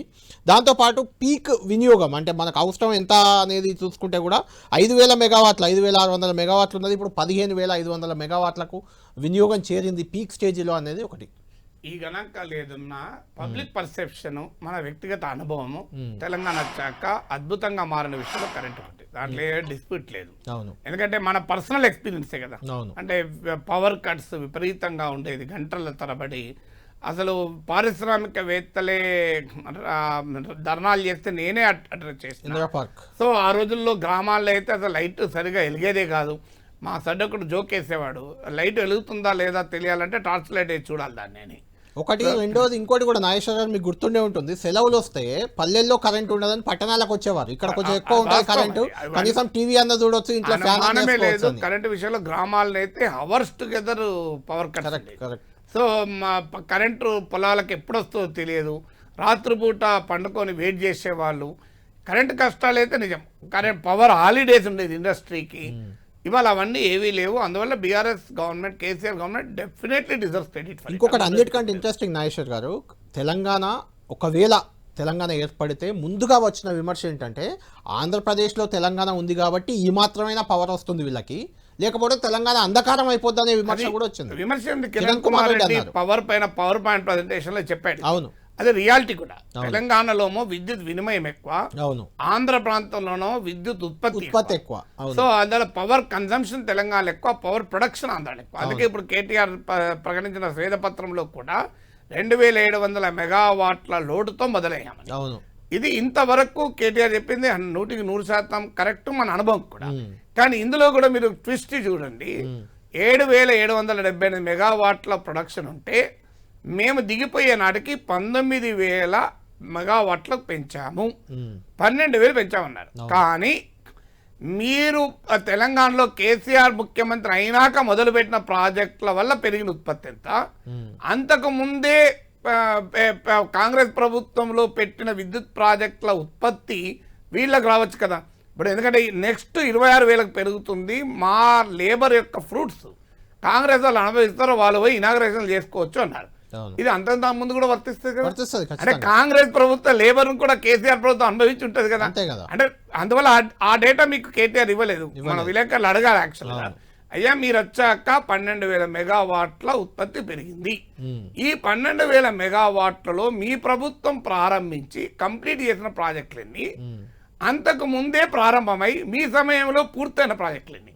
ఈ రెండింటి మధ్య గ్యాప్ ఇస్తే అప్పుడు మనకు కరెక్ట్ అర్థమవుతుంది. సో అంటే నెక్స్ట్ ఫ్యూచర్ కోమో అది చెప్పాడు కేటీఆర్, పాస్ట్ కోమో చెప్పలేదు. మీకు ఇంట్రెస్టింగ్ ఏంటంటే 7,778 నుంచి మేము 19,000కు తెచ్చాం, 12,000 మెగావాట్లు పెంచాం అన్నారు అక్కడ. మరి పెంచిన దాంట్లో మీ శ్రమ ఎంత, గత ప్రభుత్వాల శ్రమ ఎంత విడగొట్టి చెప్పలే. కానీ నెక్స్ట్ మాత్రం 7,000 మెగావాట్లు పెరగబోతాం నెక్స్ట్ ఇయర్ కు. ఇది మాత్రం మా శ్రమ కాంగ్రెస్ ప్రభుత్వం అనుభవిస్తుందని. అందువల్ల చెప్పితే రెండు చెప్పాలి, చెప్పబోతే రెండు చెప్పకూడదు. ఈయన చెప్పుకునేది ఈయన చెప్పుకుంటారు, కాంగ్రెస్ ప్రభుత్వం చెప్పేది. అందుకే దాంట్లో రెండిట్లో మొన్న పాజిటివ్ రెండు చెప్తున్నాం కానీ.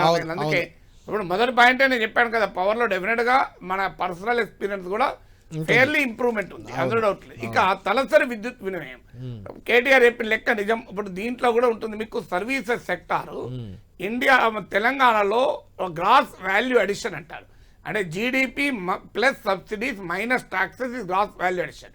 అంటే ఈ పుస్తకం ఉత్పత్తి చేయడానికి అయిన ఖర్చు, ఈ పుస్తకం విలువ మైనస్ ఈ పుస్తకం ఉత్పత్తి చేయడానికి అయిన ఖర్చు, అంటే అదనంగా క్రియేట్ అయిన సంపదను గ్రాస్ వాల్యూ అడిషన్ లాభం అంతే. సో అది ఇండియాలో 53% ఉంటే తెలంగాణలో మోర్ దెన్ 62% ఉంది సర్వీసెస్ సెక్టర్. సో ఇందులో హైయెస్ట్ మీకు ఎలక్ట్రిసిటీ నెంబర్ 1. అది ఇది రాష్ట్ర ప్రస్తుత కాంగ్రెస్ ప్రభుత్వ పుస్తకం నేను చెప్పేది. అందుకే బీఆర్ఎస్ ప్రభుత్వ పుస్తకాలు చెప్పడం లేదు. ఇందులో ఒప్పుకున్నారు ఎలక్ట్రిసిటీ నెంబర్ 1 పర్ఫార్మింగ్. అయితే ఇక్కడ ఒక మాట చెప్పాలి, తలసరి విద్యుత్ వినియోగంలో కేసీఆర్ కూడా పదే ఒక మాట చెప్తూ వచ్చారు. రాష్ట్రం నెంబర్ 1 అది కాదు. నేను ఈవెన్ కేటీఆర్ ఇంటర్వ్యూలో అడుగుతాను, ఒప్పుకున్నాడు. అవును, అది కాదు. తలసరి విద్యుత్ వినియోగంలో మన నెంబర్ 1 కాదు. మనకన్నా గుజరాత్, ఒరిస్సాలు కూడా ముందున్నాయి. సో అందువల్ల అది అబద్ధం. సో అది సెంట్రల్ ఎలక్ట్రిసిటీ అథారిటీ వెబ్సైట్కి వెళ్ళి మీరు per capital power consumption state wise Nageshwar garu తలసరి దాంట్లో నెంబర్ 1 అయినా 2 అయినా అది ఆస్కార్ అవార్డు కాదు, వచ్చేది ఏం లేదు. అందులో వాస్తవానికి పెరిగింది అనేది అయితే వాస్తవం. పెరిగింది తలసరి విద్యుత్ వినియోగం అలా మనం కొట్టిపారేది. ఎందుకంటే ఒక చీఫ్ మినిస్టర్ స్థాయిలో ఉండి నీ ఒక అనేక ఎన్నికల సభలో ఒకటి క్లెయిమ్ చేసినప్పుడు ఏమవుతుంది అంటే రేపు నిజం చెప్పినా అంగీకరించారు కదా. సో ఇప్పుడు విద్యుత్ వినిమయం పెరిగిన అందుకే మీరు గమనించండి, కేటీఆర్ ప్రజెంటేషన్ లో ఆ పదం లేదు. వాడలేదు. We're number 1 in per capital power consumption అని వాడలేదు. అవును. అందువల్ల ఈ రియలైజ్ దాట్ ఇప్పుడు పర్ క్యాపిటల్ పవర్ కన్జంప్షన్ లో కూడా ఈ రోజు నెంబర్ 1 ఉంది, రేపు నెంబర్ 4 కావచ్చు, రేపు నెంబర్ 1 కావచ్చు, మారిపోయే అవకాశాలు కూడా ఉంటాయి. డౌట్ లేదు. అదే విద్యుత్ తలసరి వినిమయం పెరిగింది. నేను అడుగుతున్నది పెరగలేదని అంటలేదు. అవును, పెరిగిందనే చెప్పాలి తప్ప తలసరి విద్యుత్లో నెంబర్ 1 ఉన్నామని అని ప్రతి సభలో ఓకే నాగేశ్వర్ గారు, ఇలా పొలిటికల్ క్వశ్చన్ రాకుండా ఉంటుందా? ఇలా 3 పాయింట్లు మొత్తం. ఒకటి 85,000 కోట్ల అప్పులు, పెట్టిన ఖర్చు 137,000 కోట్లు వీళ్ళు చెప్పింది, 6 లక్షలు 7 లక్షల కోట్ల ఆస్తులు. ఓకే, ఇది పక్కన పెడదాం. అయితే ఒక పాయింట్ చెప్పాలి, పక్కన పెట్టకూడదు. ఎందుకంటే కేటీఆర్ కూడా చెప్పాడు, మేము వచ్చే టైంకు విద్యుత్ అప్పులు 22,000 కోట్లు. అవును, పోయేటప్పటికి 81,000 83,000. డిస్కామ్లకు సుమారు 60,000 కోట్ల అదనపు అప్పు క్రియేట్ అయింది. అప్పు చేయకుండా ఆస్తులు క్రియేట్ కావు. విద్యుత్ ఇంత పెరిగైందంటే ఏదో చేస్తేనే అప్పు చేయాలి. సో అందులో బడ్జెట్ ధర ఖర్చు పెట్టారు.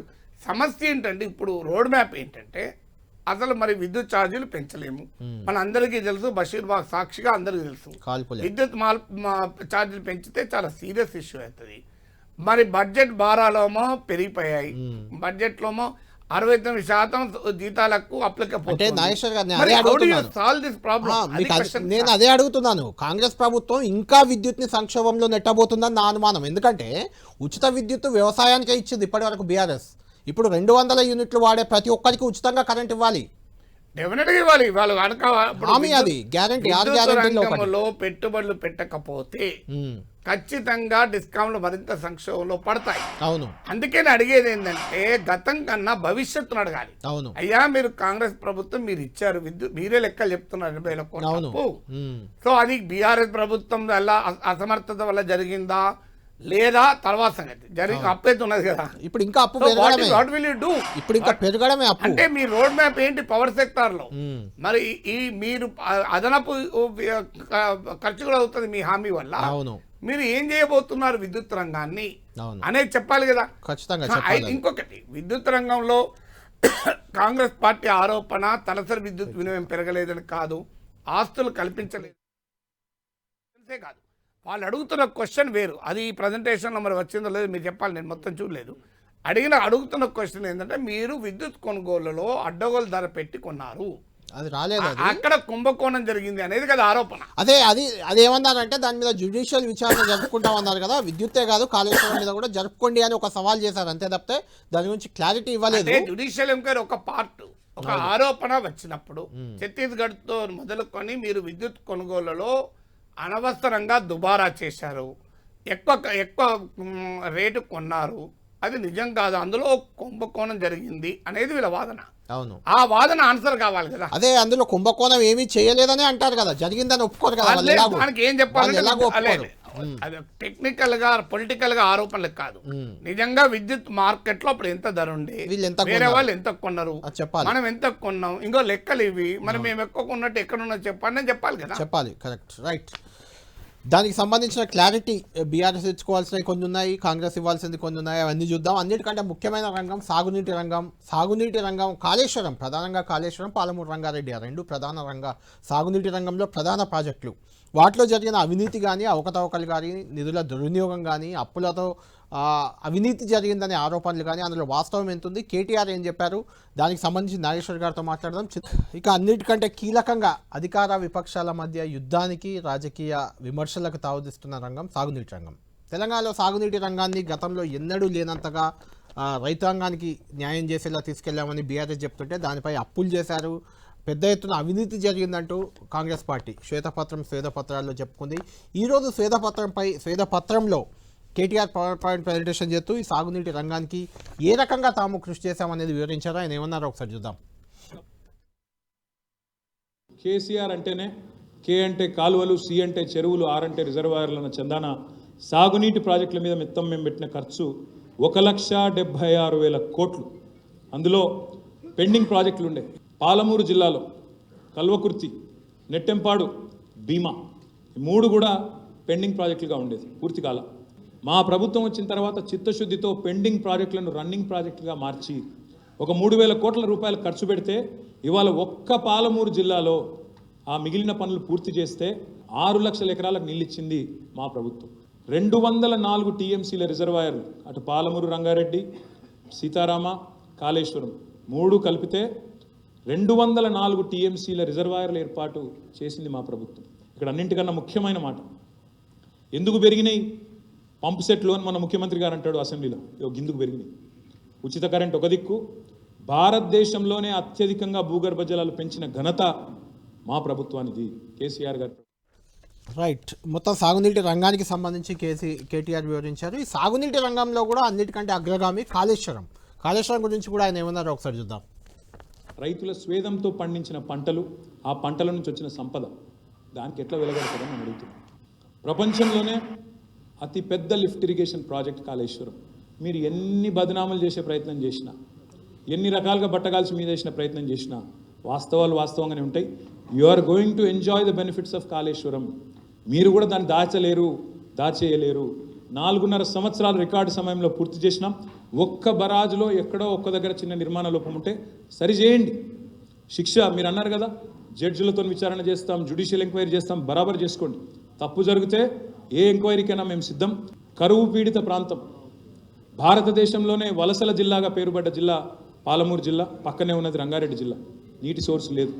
ఇవాళ పాలమూరు రంగారెడ్డి జిల్లాలో ఇంత పెద్ద ప్రాజెక్ట్ 26,738 కోట్ల రూపాయలతో 1-2 కాదు, మహబూబ్ నగర్, నారాయణపేట, రంగారెడ్డి, వికారాబాద్, నాగర్ కర్నూలు, నల్లగొండ జిల్లాలు, ఈ అన్ని జిల్లాల్లో దాదాపు 12.5 లక్షల ఎకరాలకు సాగునీరు, అదేవిధంగా 1,226 గ్రామాలకు తాగునీరు, వాటితో పాటు హైదరాబాద్ జంట నగరాలకు 50 ఏళ్ల నీటి భరోసాను, మధ్యలో వచ్చే పరిశ్రమలకు పూర్తి స్థాయి నీరందించే ఒక బృహత్తరమైన ప్రాజెక్టు పాలమూరు. రంగారెడ్డికి మేము ఆల్రెడీ 90% పనులు పూర్తి చేసినాం. మీరు మిగతా 10% పూర్తి చేయండి, ఖర్చు పెట్టండి, కాలువలు కట్టండి, రంగారెడ్డికి పాలమూరుకి నీళ్ళు ఇచ్చి ఆ నీళ్లు మీరు నెత్తిమీద జల్లుకొని మేమే చేసినామని చెప్పుకోండి, మాకు అభ్యంతరం లేదు. కానీ ప్రాజెక్టులను బదనాం చేయకండి. సీతారామ ప్రాజెక్టు ఖమ్మం జిల్లాలో దాదాపు 10 లక్షల ఎకరాలకు నీళ్ళు ఇచ్చే ప్రాజెక్టు, 8,827 కోట్లు ఖర్చు పెట్టినాం. ఖమ్మం మొత్తం సస్యశ్యామలం చేయొచ్చు. కృష్ణలో, గోదావరిలో రెండింట్లో కొంత వాటా ఉండే ఖమ్మం జిల్లాలో ఈ సీతారామ ద్వారా అటు కృష్ణా ఆయకట్టు స్థిరీకరించబడుతుంది, ఇటు గోదావరి నీళ్లు కూడా సంపూర్ణంగా వచ్చి మొత్తం 10 కాన్స్టిట్యున్సీలు ఉంటే ఖమ్మంలో 10 లక్షల ఎకరాలకు నీళ్ళు ఇచ్చే ప్రాజెక్టు, అద్భుతమైన ప్రాజెక్టు. రైట్. నీళ్లు, నిధులు, నియామకాలు అంటే తెలంగాణ ఉద్యమ ట్యాగ్ లైనదే, అందులో నీళ్లు ముఖ్యం. ఆ నీళ్ల విషయంలో నీళ్లు ప్రధానంగా తీసుకొని కేసీఆర్ ఉద్యమం చేశారు. తెలంగాణలో సీఎం అయిన తర్వాత కూడా ఆ నీళ్లపైనే ప్రధానంగా ఫోకస్ పెట్టారు. కేటీఆర్ కూడా అదే చెప్తున్నారు. 1,76,000 కోట్లు నాగేశ్వర్ గారు మొత్తం కాళేశ్వరం, పాలమూరుకు, అందులో పాలమూరుకి 26,000 కోట్లు, సీతారామ ప్రాజెక్టుకి 8,000 కోట్లు, 9,000 కోట్లు, చెక్ డ్యాంల నిర్మాణానికి మరొక 2,000 కోట్లు, మిషన్ కాకతీయకు ఒక 5,000 కోట్లు. ఈ రకంగా చూసుకున్నప్పుడు మొత్తం 1,76,000 కోట్లు ప్రాజెక్టులమైన ఖర్చు పెట్టామని క్లియర్గా చెప్తున్నారు. అందులో అప్పులు ఉండొచ్చు, ప్రభుత్వ నిధులు ఉండొచ్చు, వాటెవర్ ఏవైనా ఉండొచ్చు. ఇంత నిధులతో సాగునీటి రంగాన్ని పెట్టినందుకు దాదాపు 50 లక్షల ఎకరాలకు అదనంగా ఆయకట్టు స్థిరీకరణ జరిగింది అనేది ఒక లెక్క. సరే, ఆ లెక్కను విపక్షాలు నమ్మవు, అధికార పక్షం కొంచెం ఎక్కువగా చెప్పుకునే అవకాశం ఉన్నా కూడా పెరిగిన పంట దిగుబడి అయితే మనకు చెప్తుంది. పంట దిగుబడి గణనీయంగా పెరిగింది, వరి ధాన్యం అనేది గణనీయంగా పెరిగింది, అది కనిపిస్తుంది. కాబట్టి ఈ సాగు ఆయకట్టు స్థిరీకరణ వల్లే వచ్చింది అని ప్రభుత్వం చెప్పుకోవడానికి అవకాశం ఉంటుంది. ఇందులో శ్వేతపత్రంలో ఉన్న విమర్శలను మీరు ఎలా చూస్తారు? అంటే ఒకటి మాత్రం నిజం, నేను మళ్ళీ ఎలాగైతే కరెంట్లో ఒక జనరల్ పబ్లిక్ పర్సెప్షన్ ఉందో, ఇరిగేషన్లో కూడా జనరల్ పబ్లిక్ పర్సెప్షన్ తెలంగాణ పచ్చగా కనబడుతోంది, పంటలు కనబడుతున్నాయి, నీళ్లు కనబడుతున్నాయి, దీంట్లో అయితే డిస్ప్యూట్ లేదు. భూగర్భ జలాలు పెరిగిన మాట డౌటే లేదు. మీకు పాలమూరులో కూడా ఇలా వరి పండించే పరిస్థితికి వచ్చారు. సో నారాయణపేట ఈ ప్రాంతంలో వరి పండించే స్థితికి వచ్చారు. అందువల్ల వాటరు కనబడుతున్నది నిజం, పంటలు పండుతున్నది నిజం, పచ్చ కనబడుతున్న నిజం. తెలంగాణ ఏర్పడక ముందు, ఏర్పడిన తర్వాత ఇది బీఆర్ఎస్కు డెఫినెట్గా పాజిటివ్ పాయింట్. అయితే ఆశ్చర్యం ఏమొస్తుందంటే, ఇప్పుడు కేటీఆర్ చెప్పిన సీతారామ ప్రాజెక్టు ఉన్న ఖమ్మం జిల్లాలో బీఆర్ఎస్ ఒకటే సీట్ గెలుచుకుంది, మొత్తం ఓడిపోయింది.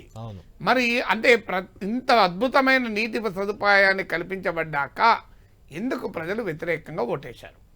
పాలమూరు జిల్లా కూడా ఓడిపోయారు. మీరు పాలమూరులో కూడా దాదాపు కాళేశ్వరం పాయింట్, మేజర్ పాయింట్ ఉన్న నియోజకవర్గంలో గతంలో శ్రీధర్ బాబు గెలిచాడు, ఇప్పుడు శ్రీధర్ బాబే మంతనిలో వాస్తవం. మంచిర్యాలలో కూడా గెలిచారు. మీకు ఎలంపల్లి ప్రాజెక్ట్ ఉన్న ఏరియాలో గెలిచింది, కొత్త గెలిచింది. అంతకుముందు పక్క పెడదాం, ఇప్పుడు కొత్త గెలిచారు. సో అందువల్ల మీకు పక్కనున్న చెన్నూరు కాంగ్రెస్ గెలిచింది. సో మీకు ఈ లిస్ట్ కాగజ్నగర్లో బీజేపీ గెలిచింది. మీ బీఆర్ఎస్ గెలవలే. అక్కడ ప్రాణహిత దానిపైన మెయిన్ పాయింట్ అది. కౌటారప్ దగ్గరనే ప్రాణహిత మొదలవుతుంది, పైన ఇంకా కార్నర్ పైన. అవును. అంటే మీకు అంటే బీఆర్ఎస్ ఆలోచించుకోవాల్సింది ఏంటంటే వాట్ ఈస్ ద డిఫరెన్స్, ఎందుకు వస్తుంది ఈ తేడా? సంథింగ్ షుడ్ బి దేర్ కదా కారణం. ఎందుకంటే ప్రజలు అంత అద్భుతంగా నీళ్ళు వచ్చి భూగర్భ జలాలు పెరిగి పంటలు పండి సంపద అనుభవిస్తుంటే రాజకీయంగా ఎందుకు వ్యతిరేకంగా ఓటు వేస్తారు అనే ప్రశ్న, ఒక ప్రశ్న. అది డెఫినెట్గా it is some time to analyse, ఇప్పుడు కాకపోయినా. కానీ ఇక్కడ ఆరోపణలు అది కాదు, నీటిపారుదల కట్టలేదని కాదు. ఆ మాటకైతే రాజశేఖర రెడ్డి టైంలో కూడా నీటిపారుదల ప్రాజెక్టులు బాగా జరిగాయని వచ్చాయి. అప్పుడు లక్షల కోట్లు ఖర్చు పెట్టారు, ఇప్పుడు లక్షల కోట్లు పెడుతున్నారు. మళ్ళీ ఇప్పుడు ఈ ప్రభుత్వం ఎంత కొడుతుందో చూడాలి. అక్కడ ఛాలెంజ్ ఏంటంటే cost viability of the irrigation project. ఇప్పుడు కాళేశ్వరం పైన విమర్శ ఏంటంటే పర్ ఎకరం, ఒక ఎకరంలో ఎంత దిగుబడి వస్తుంది, ఎంత నీవు ఉత్పత్తి ఖర్చు అవుతుంది. నీకు అంటే ఆర్గ్యుమెంట్ చేయొచ్చు, మేము ఆస్తులు సృష్టించలేదని. సృష్టించారు. ఇప్పుడు ఎకరానికి 30,000 ఖర్చు పెట్టి 40,000 వ్యవసాయ ఉత్పత్తి తీస్తే 40,000 వ్యవసాయ ఉత్పత్తి ఎక్కువే కావచ్చు, కానీ ఖర్చు పెట్టింది 30,000 అయినప్పుడు వయబిలిటీ క్వశ్చన్ వస్తుంది. సో ఎలా, how do you address this problem? ఫ్యూచర్లో ఇంకా పెరిగే అవకాశం కూడా ఉంటుంది. ఇప్పుడు అందుకే మీకు చూడండి, లిఫ్ట్ ఇరిగేషన్లకు సంబంధించిన విద్యుత్ బకాయిలు భారీగా ఉన్నాయి. అవును, 1000 కోట్లు ఇప్పుడు ఆ విద్యుత్ శ్వేతపత్రం కూడా పేర్కొన్నారు. దానికి ఎక్కువ వాడతారు కదా విద్యుత్ వాడతారు. ఇంకొక పాయింట్, మీకు కేటీఆర్ ప్రజెంటేషన్లో ఒక పాయింట్ ఉంది, బోర్లు పెరిగాయి. మీకు తెలంగాణ రాకముందు ఇప్పుడు ముఖ్యమంత్రి రేవంత్ రెడ్డి దాన్ని ప్రస్తావించారు. ఎందుకు పెరిగాయంటే రీజనింగ్ చెప్పారు. ఒకవైపు కాలువల ద్వారా సాగునీరు వస్తుంటే మళ్ళీ ప్రజలు భూగర్భ జలాలు ఎందుకు వాడారు, నాకు అర్థం కాని అంశం. అంటే ఖచ్చితంగా నాగేశ్వర్ గారు, అది నాకు కూడా కొంత క్లారిటీ వచ్చింది కేటీఆర్ చెప్పాక. నేను కూడా ముందు మీలాగే అనుకున్నాను. అంటే ప్రతి ఎకరానికి కాలువ రాదు, కాలువ పక్కన బోర్ వేసుకునే అవకాశం ఉంటుంది. అది నిజమే కావచ్చు, బట్ దానికి కూడా అందుకే బోర్లు పెరిగాయి. కేటీఆర్ ఏమన్నాడంటే కాలువల బోర్లు వేసుకుంటే బటన్ నొక్కితే ఉచిత విద్యుత్తో వాటర్ వస్తుంటే కాలువల నీళ్ళు ఎవరు వాడతారు అన్నాడు. ఇదే ప్రజెంటేషన్ అదన్నారు. కాలువల నీళ్ళు వాడినప్పుడు ఇరిగేషన్ అదే అంటున్నా, ప్రతి ఎకరానికి కాలువ రాదు కదా. అలా ప్రతి ఎకరానికి కాలువ వస్తే అసలు ఆ ఎకరం పనిచేయదు. ప్రతి ఎకరానికి కాలువ రాకపోయినా నెంబర్ ఆఫ్ బోర్స్ అయితే పెరగకూడదు. పాయింట్ ఏంటంటే ఇప్పుడు ఇరిగేషన్ కు ఆయకట్టు క్రియేట్ అయింది, 1,00,000 ఎకరాలు అంటున్నారు. మళ్ళీ భూగర్భ జలాల పైన వాడకము పెరిగింది. రెండు కాంబినేషన్లు ఎందుకు అయినాయి అనేది ఒక క్లారిటీ. అయితే దానికి బీఆర్ఎస్ వివరణ ఏంటంటే కాలువల ద్వారా నీటిపారుదల ప్రాజెక్టుల ద్వారా భూగర్భ జలాలు బాగా పెరిగాయి. అది పాజిటివ్ ఫ్యాక్టర్ కాదని ఎవరు అంటే. అంటే మీకు కూడా తెలుసు నాగేశ్వర్ గారు, మీరు కూడా ఆదిలాబాద్ జిల్లా ప్రాంతం ఉత్తర తెలంగాణలో కాబట్టి అప్పట్లో 100 మీటర్లు బోర్లు వేసినా కూడా బోర్లు రాక వాటిని వదిలేసిన సంఘటనలు చాలా ఉన్నాయి. బోరు బావులు చాలా ఉన్నాయి. హైదరాబాద్ లో కూడా అనుభవం కూడా బోరు బావుల్లో పిల్లలు పడ్డ సంఘటనలు కూడా చాలా కనిపించేవి. హైదరాబాద్ భూగర్భ జలాలు గణనీయంగా పెరిగాయి. అవును, భూగర్భ జలాలు పెరగడం వల్లనే బోర్ల వాడకం పెరిగింది. ఎందుకంటే ఫ్రీ పవర్ ఉంది, ఫ్రీ పవర్ లేవు తెలిసింది, బోర్ల సంఖ్య పెరిగింది, అందులో అనుమానం లేదు. కానీ ఇరిగేషన్ వాటర్ వచ్చాక మరి అది పెరిగింది ఇది పెరిగింది అనేది ఒక ఎనామలీ. ఇది తప్పని నేను అంటలేను, ఇది anomaly which needs to be explained. తర్వాత ఇంకోటి ఏంటంటే వయబిలిటీ ఆఫ్ ఇరిగేషన్. మీరు ఇప్పుడు ఒక గ్రావిటీ ద్వారా వాటర్ రావడం వేరు, నాగార్జున సాగర్ ద్వారా వాటర్ ఇవ్వడం వేరు, కాళేశ్వరం ద్వారా వాటర్ ఇవ్వడం వేరు, మీకు శ్రీశైలం ద్వారా వాటర్ ఇవ్వడం వేరు, నాగార్జున సాగర్ ద్వారా వాటర్ ఇవ్వడం వేరు, పాలమూరు రంగారెడ్డి ద్వారా వాటర్ ఇవ్వడం వేరు. ఈ రెండింటి మధ్య చాలా తేడా ఉంది. అందువల్ల మీ కాస్ట్ ఆఫ్ ఇరిగేషన్ ఎంత అనేది ఒక క్వశ్చన్, అది ఎక్కడ అడ్రస్ కాదు. కానీ తెలంగాణలో తప్పదు కదా నాగేశ్వర్ గారు, మీకు అంటే నీళ్లు కిందికి వెళ్తుంటాయి, మనం పైకి తేవాల్సిన అవసరం ఖచ్చితంగా. తెలంగాణలో నైసర్గిక స్వరూపం వల్ల నీళ్లు కింద ఉన్నాయి, పైన ఎత్తు మీద ఉన్నాయి. అవును, తప్పదన్నమా నిజమే. ఇక్కడ వయబిలిటీ కూడా ఇంపార్టెంట్ కదా.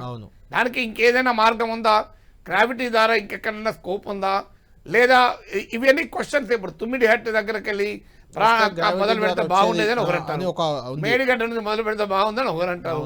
ఇవన్నీ ఆల్రెడీ కాంగ్రెస్ ప్రభుత్వం కూడా తుమ్మిడిహట్టు దగ్గర కూడా మేము కడతామని మళ్ళీ చెప్తున్నారు. ఇప్పుడు అందరూ ఏ ప్రభుత్వం ఇరిగేషన్ ప్రాజెక్టులు కడతారు, ఏందో అర్థం కాదు. అక్కడే దాని వెనుక ఏం మర్మం ఉందో తేలాలి. మర్మం అందరూ తెలిసిన మర్మం, అక్కడే డబ్బులు ఉన్నాయి. సో మీకు రాజశేఖర రెడ్డి చంద్రబాబు నాయుడు ప్రభుత్వం ఇరిగేషన్ అన్నది, రాజశేఖర రెడ్డి ప్రభుత్వం అయితే జలయజ్ఞమే అన్నది, బీఆర్ఎస్ ప్రభుత్వము 1,00,000 కోట్లు ఖర్చు పెట్టినారు. చంద్రబాబే అంత ఇంత పెట్టింది, చంద్రబాబే అంత ఇంత పెట్టింది చంద్రబాబు. ఇంకా మీకు అర్థం కాదు, హుస్సేన్ సాగర్ క్లీనింగ్ ఇది దశాబ్దాల దాకా క్లీన్ అవుతూనే ఉంటుంది. మూసీ రివర్ ఇప్పుడు మళ్ళీ ఈ ప్రభుత్వం కూడా మూసీ రివర్ బాగా చేస్తామంటారు, బీఆర్ఎస్ లో కూడా మూసీ రివర్ బాగా చేస్తా ఉన్నారు. మూసీ మురికి అట్లే ఉన్నది, హుస్సేన్ సాగర్ ఇట్లనే ఉన్నది. ఇరిగేషన్ మీద అనేది 1000 కోట్లు పెడుతున్నాం, అందువల్ల వయబిలిటీ ఒకటి. రెండవది అది 10,000 కోట్లతో అయ్యే ప్రాజెక్టు మీరు 15,000 20,000 కోట్లకు ఎస్కలేట్ చేశారు. దానివల్ల అవినీతి జరిగినది రెండో ఆరోపణ. అందువల్ల నీరు రాలేదన్నది ఆరోపణ కాదు. అంటే మీరు అన్నట్టు ఇంతకు ముందు మీరు చెప్పిన లెక్కకే అప్పటి రూపాయి వాల్యూకి ఇప్పటి రూపాయి వాల్యూకి మళ్ళీ తేడా వస్తుంది. రూపాయి వాల్యూ ఇష్యూ కాదు, ప్రాజెక్ట్ వ్యయం పెరుగుతుంది కదా, ప్రాజెక్ట్ వ్యయం పెరగడం ఇష్యూ కాదు. ఇప్పుడు ఇదే ప్రాజెక్టు ఎన్ని వేలతో కట్టడం అంటే ప్రాజెక్ట్ కాస్ట్ ఎస్కలేట్ చేస్తున్నారు అని ఇప్పుడు రాజశేఖర టైంలో అదే ఆరోపణ. రాజశేఖర టైంలో టీఆర్ఎస్ ఆరోపించింది అదే. అప్పుడు పొన్నాల లక్ష్మయ్య నీటిపారుదల మంత్రి ఇప్పుడు ఆయన ఇక్కడే ఉన్నారు. ఎందుకు పాలమూరు రంగారెడ్డి పైన సుప్రీంకోర్టులో అవినీతి జరిగింది, ఆయన కూడా బీఆర్ఎస్ లో. రైట్ నాగేశ్వర్ గారు, సాగునీరు అది పక్కన పెడితే తాగునీరు కూడా చాలా కీలక అంశం. ముఖ్యంగా నల్గొండను ప్రధానంగా ఫోకస్ చేస్తుంటారు, ఎందుకంటే నల్లగొండలో ఫ్లోరోసిస్ అనేది చాలా పెద్ద సమస్యగా ఉండేది. అది ఇప్పుడు టోటల్ ఎరాడికేట్ చేసేసాం, అక్కడ లేదు, అది మా గొప్పతనమే అనేది బీఆర్ఎస్ చెప్తున్నమాట. దాని గురించి కూడా కేటీఆర్ మాట్లాడారు, ఒకసారి విందాం. అది మీరు రాకముందు తాగునీరే లేదా, మీరు రాకముందు నీళ్ళే లేవా అని మన కించపరుస్తూ హేళన చేస్తూ మాట్లాడినారు. నేను వారికి ఒకటే విజ్ఞప్తి చేస్తూ ఉన్నాను, మీరున్నప్పుడు కూడా కొన్ని తాగునీటి వనరులు సృష్టించినారు, మేము సృష్టించలేదు అనలేదు. కానీ మీరున్నప్పుడే కదా ఫ్లోరోసిస్ వచ్చింది. గ్రామీణ నీటి సరఫరా మంత్రి నల్లగొండ నుంచే ఉంటాడు. ఫ్లోరోసిస్ కూడా నల్లగొండలో 1,00,000 మందిని ఇబ్బంది పెట్టిన మాట వాస్తవం కాదా? ఇవాళ రాష్ట్రంలోని ఏ మారుమూల తాండా కానీ ఏ మారుమూల గూడానికి కానీ పోతే అక్కడ ఉండే ఆడబిడ్డలను అడవి బిడ్డలను అడిగితే మీకు తెలుస్తుంది మిషన్ భగీరథ గొప్పతనం. దయచేసి అర్థం చేసుకోండి, 37,000 కోట్ల రూపాయలతో చేపట్టిన మిషన్ భగీరథ కాదా? మిషన్ భగీరథలో మేము చేసిన ఇన్వెస్ట్మెంట్ ద్వారా ఇవాళ 58 లక్షల ఇండ్లకు నల్లాల ద్వారా నీళ్ళు ఇస్తూ ఉన్నాం. 19,233 ట్యాంకులు కట్టినాం గ్రామాల్లో. ఇది కాదంటారా మీరు? 1,25,000 కిలోమీటర్ల పైప్ లైన్లు వేసినాం. భూమిని 3 సార్లు చుట్టొచ్చేన్ని పైప్ లైన్ 1,25,000 కిలోమీటర్ల పైప్ లైన్లు వేసినాం. 1,255 సర్వీస్ రిజర్వాయర్లు నిర్మాణం చేసినాం. 54 వాటర్ ట్రీట్మెంట్ ప్లాంట్స్ నిర్మాణం చేసినాం. ఇది రాష్ట్ర ప్రజలకు తరగని సంపద కాదా? నల్లగొండ జిల్లాలో 2 లక్షల మంది జీవోత్సవాలుగా మారిపోయినారని వరల్డ్ హెల్త్ ఆర్గనైజేషన్ చెప్పింది. 2014 నాడు మీరు మాకు అందించిపోయినాడు రాష్ట్రాన్ని దాదాపు 1000 గ్రామాల్లో ఫ్లోరైడ్ ఉండే. ఇవాళ 2020 ఆగస్టు నాటికి ఒక్క గ్రామంలో ఫ్లోరైడ్ లేదు అని కేంద్ర ప్రభుత్వమే స్వయంగా చెప్పిన మాట వాస్తవం కాదా? ఇది మిషన్ భగీరథ పుణ్యం కాదా? దాని ఫలితం కాదా? ఇవన్నీ మిషన్ భగీరథ అసెట్స్ కావా? ఇక వాటర్ ట్రీట్మెంట్ ప్లాంట్లు, పంప్ హౌజులు, ఇగో సర్వీస్ రిజర్వాయర్లు, అదేవిధంగా పైప్ లైన్లు, ఓవర్ హెడ్ సర్వీస్ రిజర్వాయర్లు, ఇవన్నీ రాష్ట్ర ప్రజలకు మేము అందించిన చిరస్మరణీయమైన ఆస్తులు కావా? రైట్ నాగేశ్వర్ గారు, మిషన్ భగీరథ టాపిక్ వచ్చిన ప్రతిసారి అంటే తెలంగాణ రాకముందు ఇంటికి నీళ్ళు వచ్చేవి కాదా, నీళ్లు దొరికేవి కాదా, వీళ్ళు వచ్చాకే నీళ్ళు ఇచ్చారా నల్ల నీళ్ళు అనే ఒక విమర్శ ప్రధానంగా వస్తుంది. దానికి క్లారిటీ ఇచ్చారు. 1,25,000 కిలోమీటర్ల పైప్ లైన్లు వేసాం, మిషన్ భగీరథ ఇచ్చాం. నల్గొండ జిల్లా మీకు కూడా తెలుసు, వాజ్పేయి హయాంలో అక్కడికి వెళ్ళి ధర్నా చేసిన పరిస్థితి, ప్రధాని దగ్గరికి కూడా వెళ్ళారు. ఫ్లోరైడ్ బాధితులు ఒకసారి 300-400 నామినేషన్లు కూడా దాఖలు చేశారు నల్గొండ ఎంపీ స్థానంలో. ఇలాంటి సంఘటనలు ఉన్నాయి. ఇప్పుడు జీరో, నల్గొండలో ఫ్లోరైడ్ అనేది లేదు.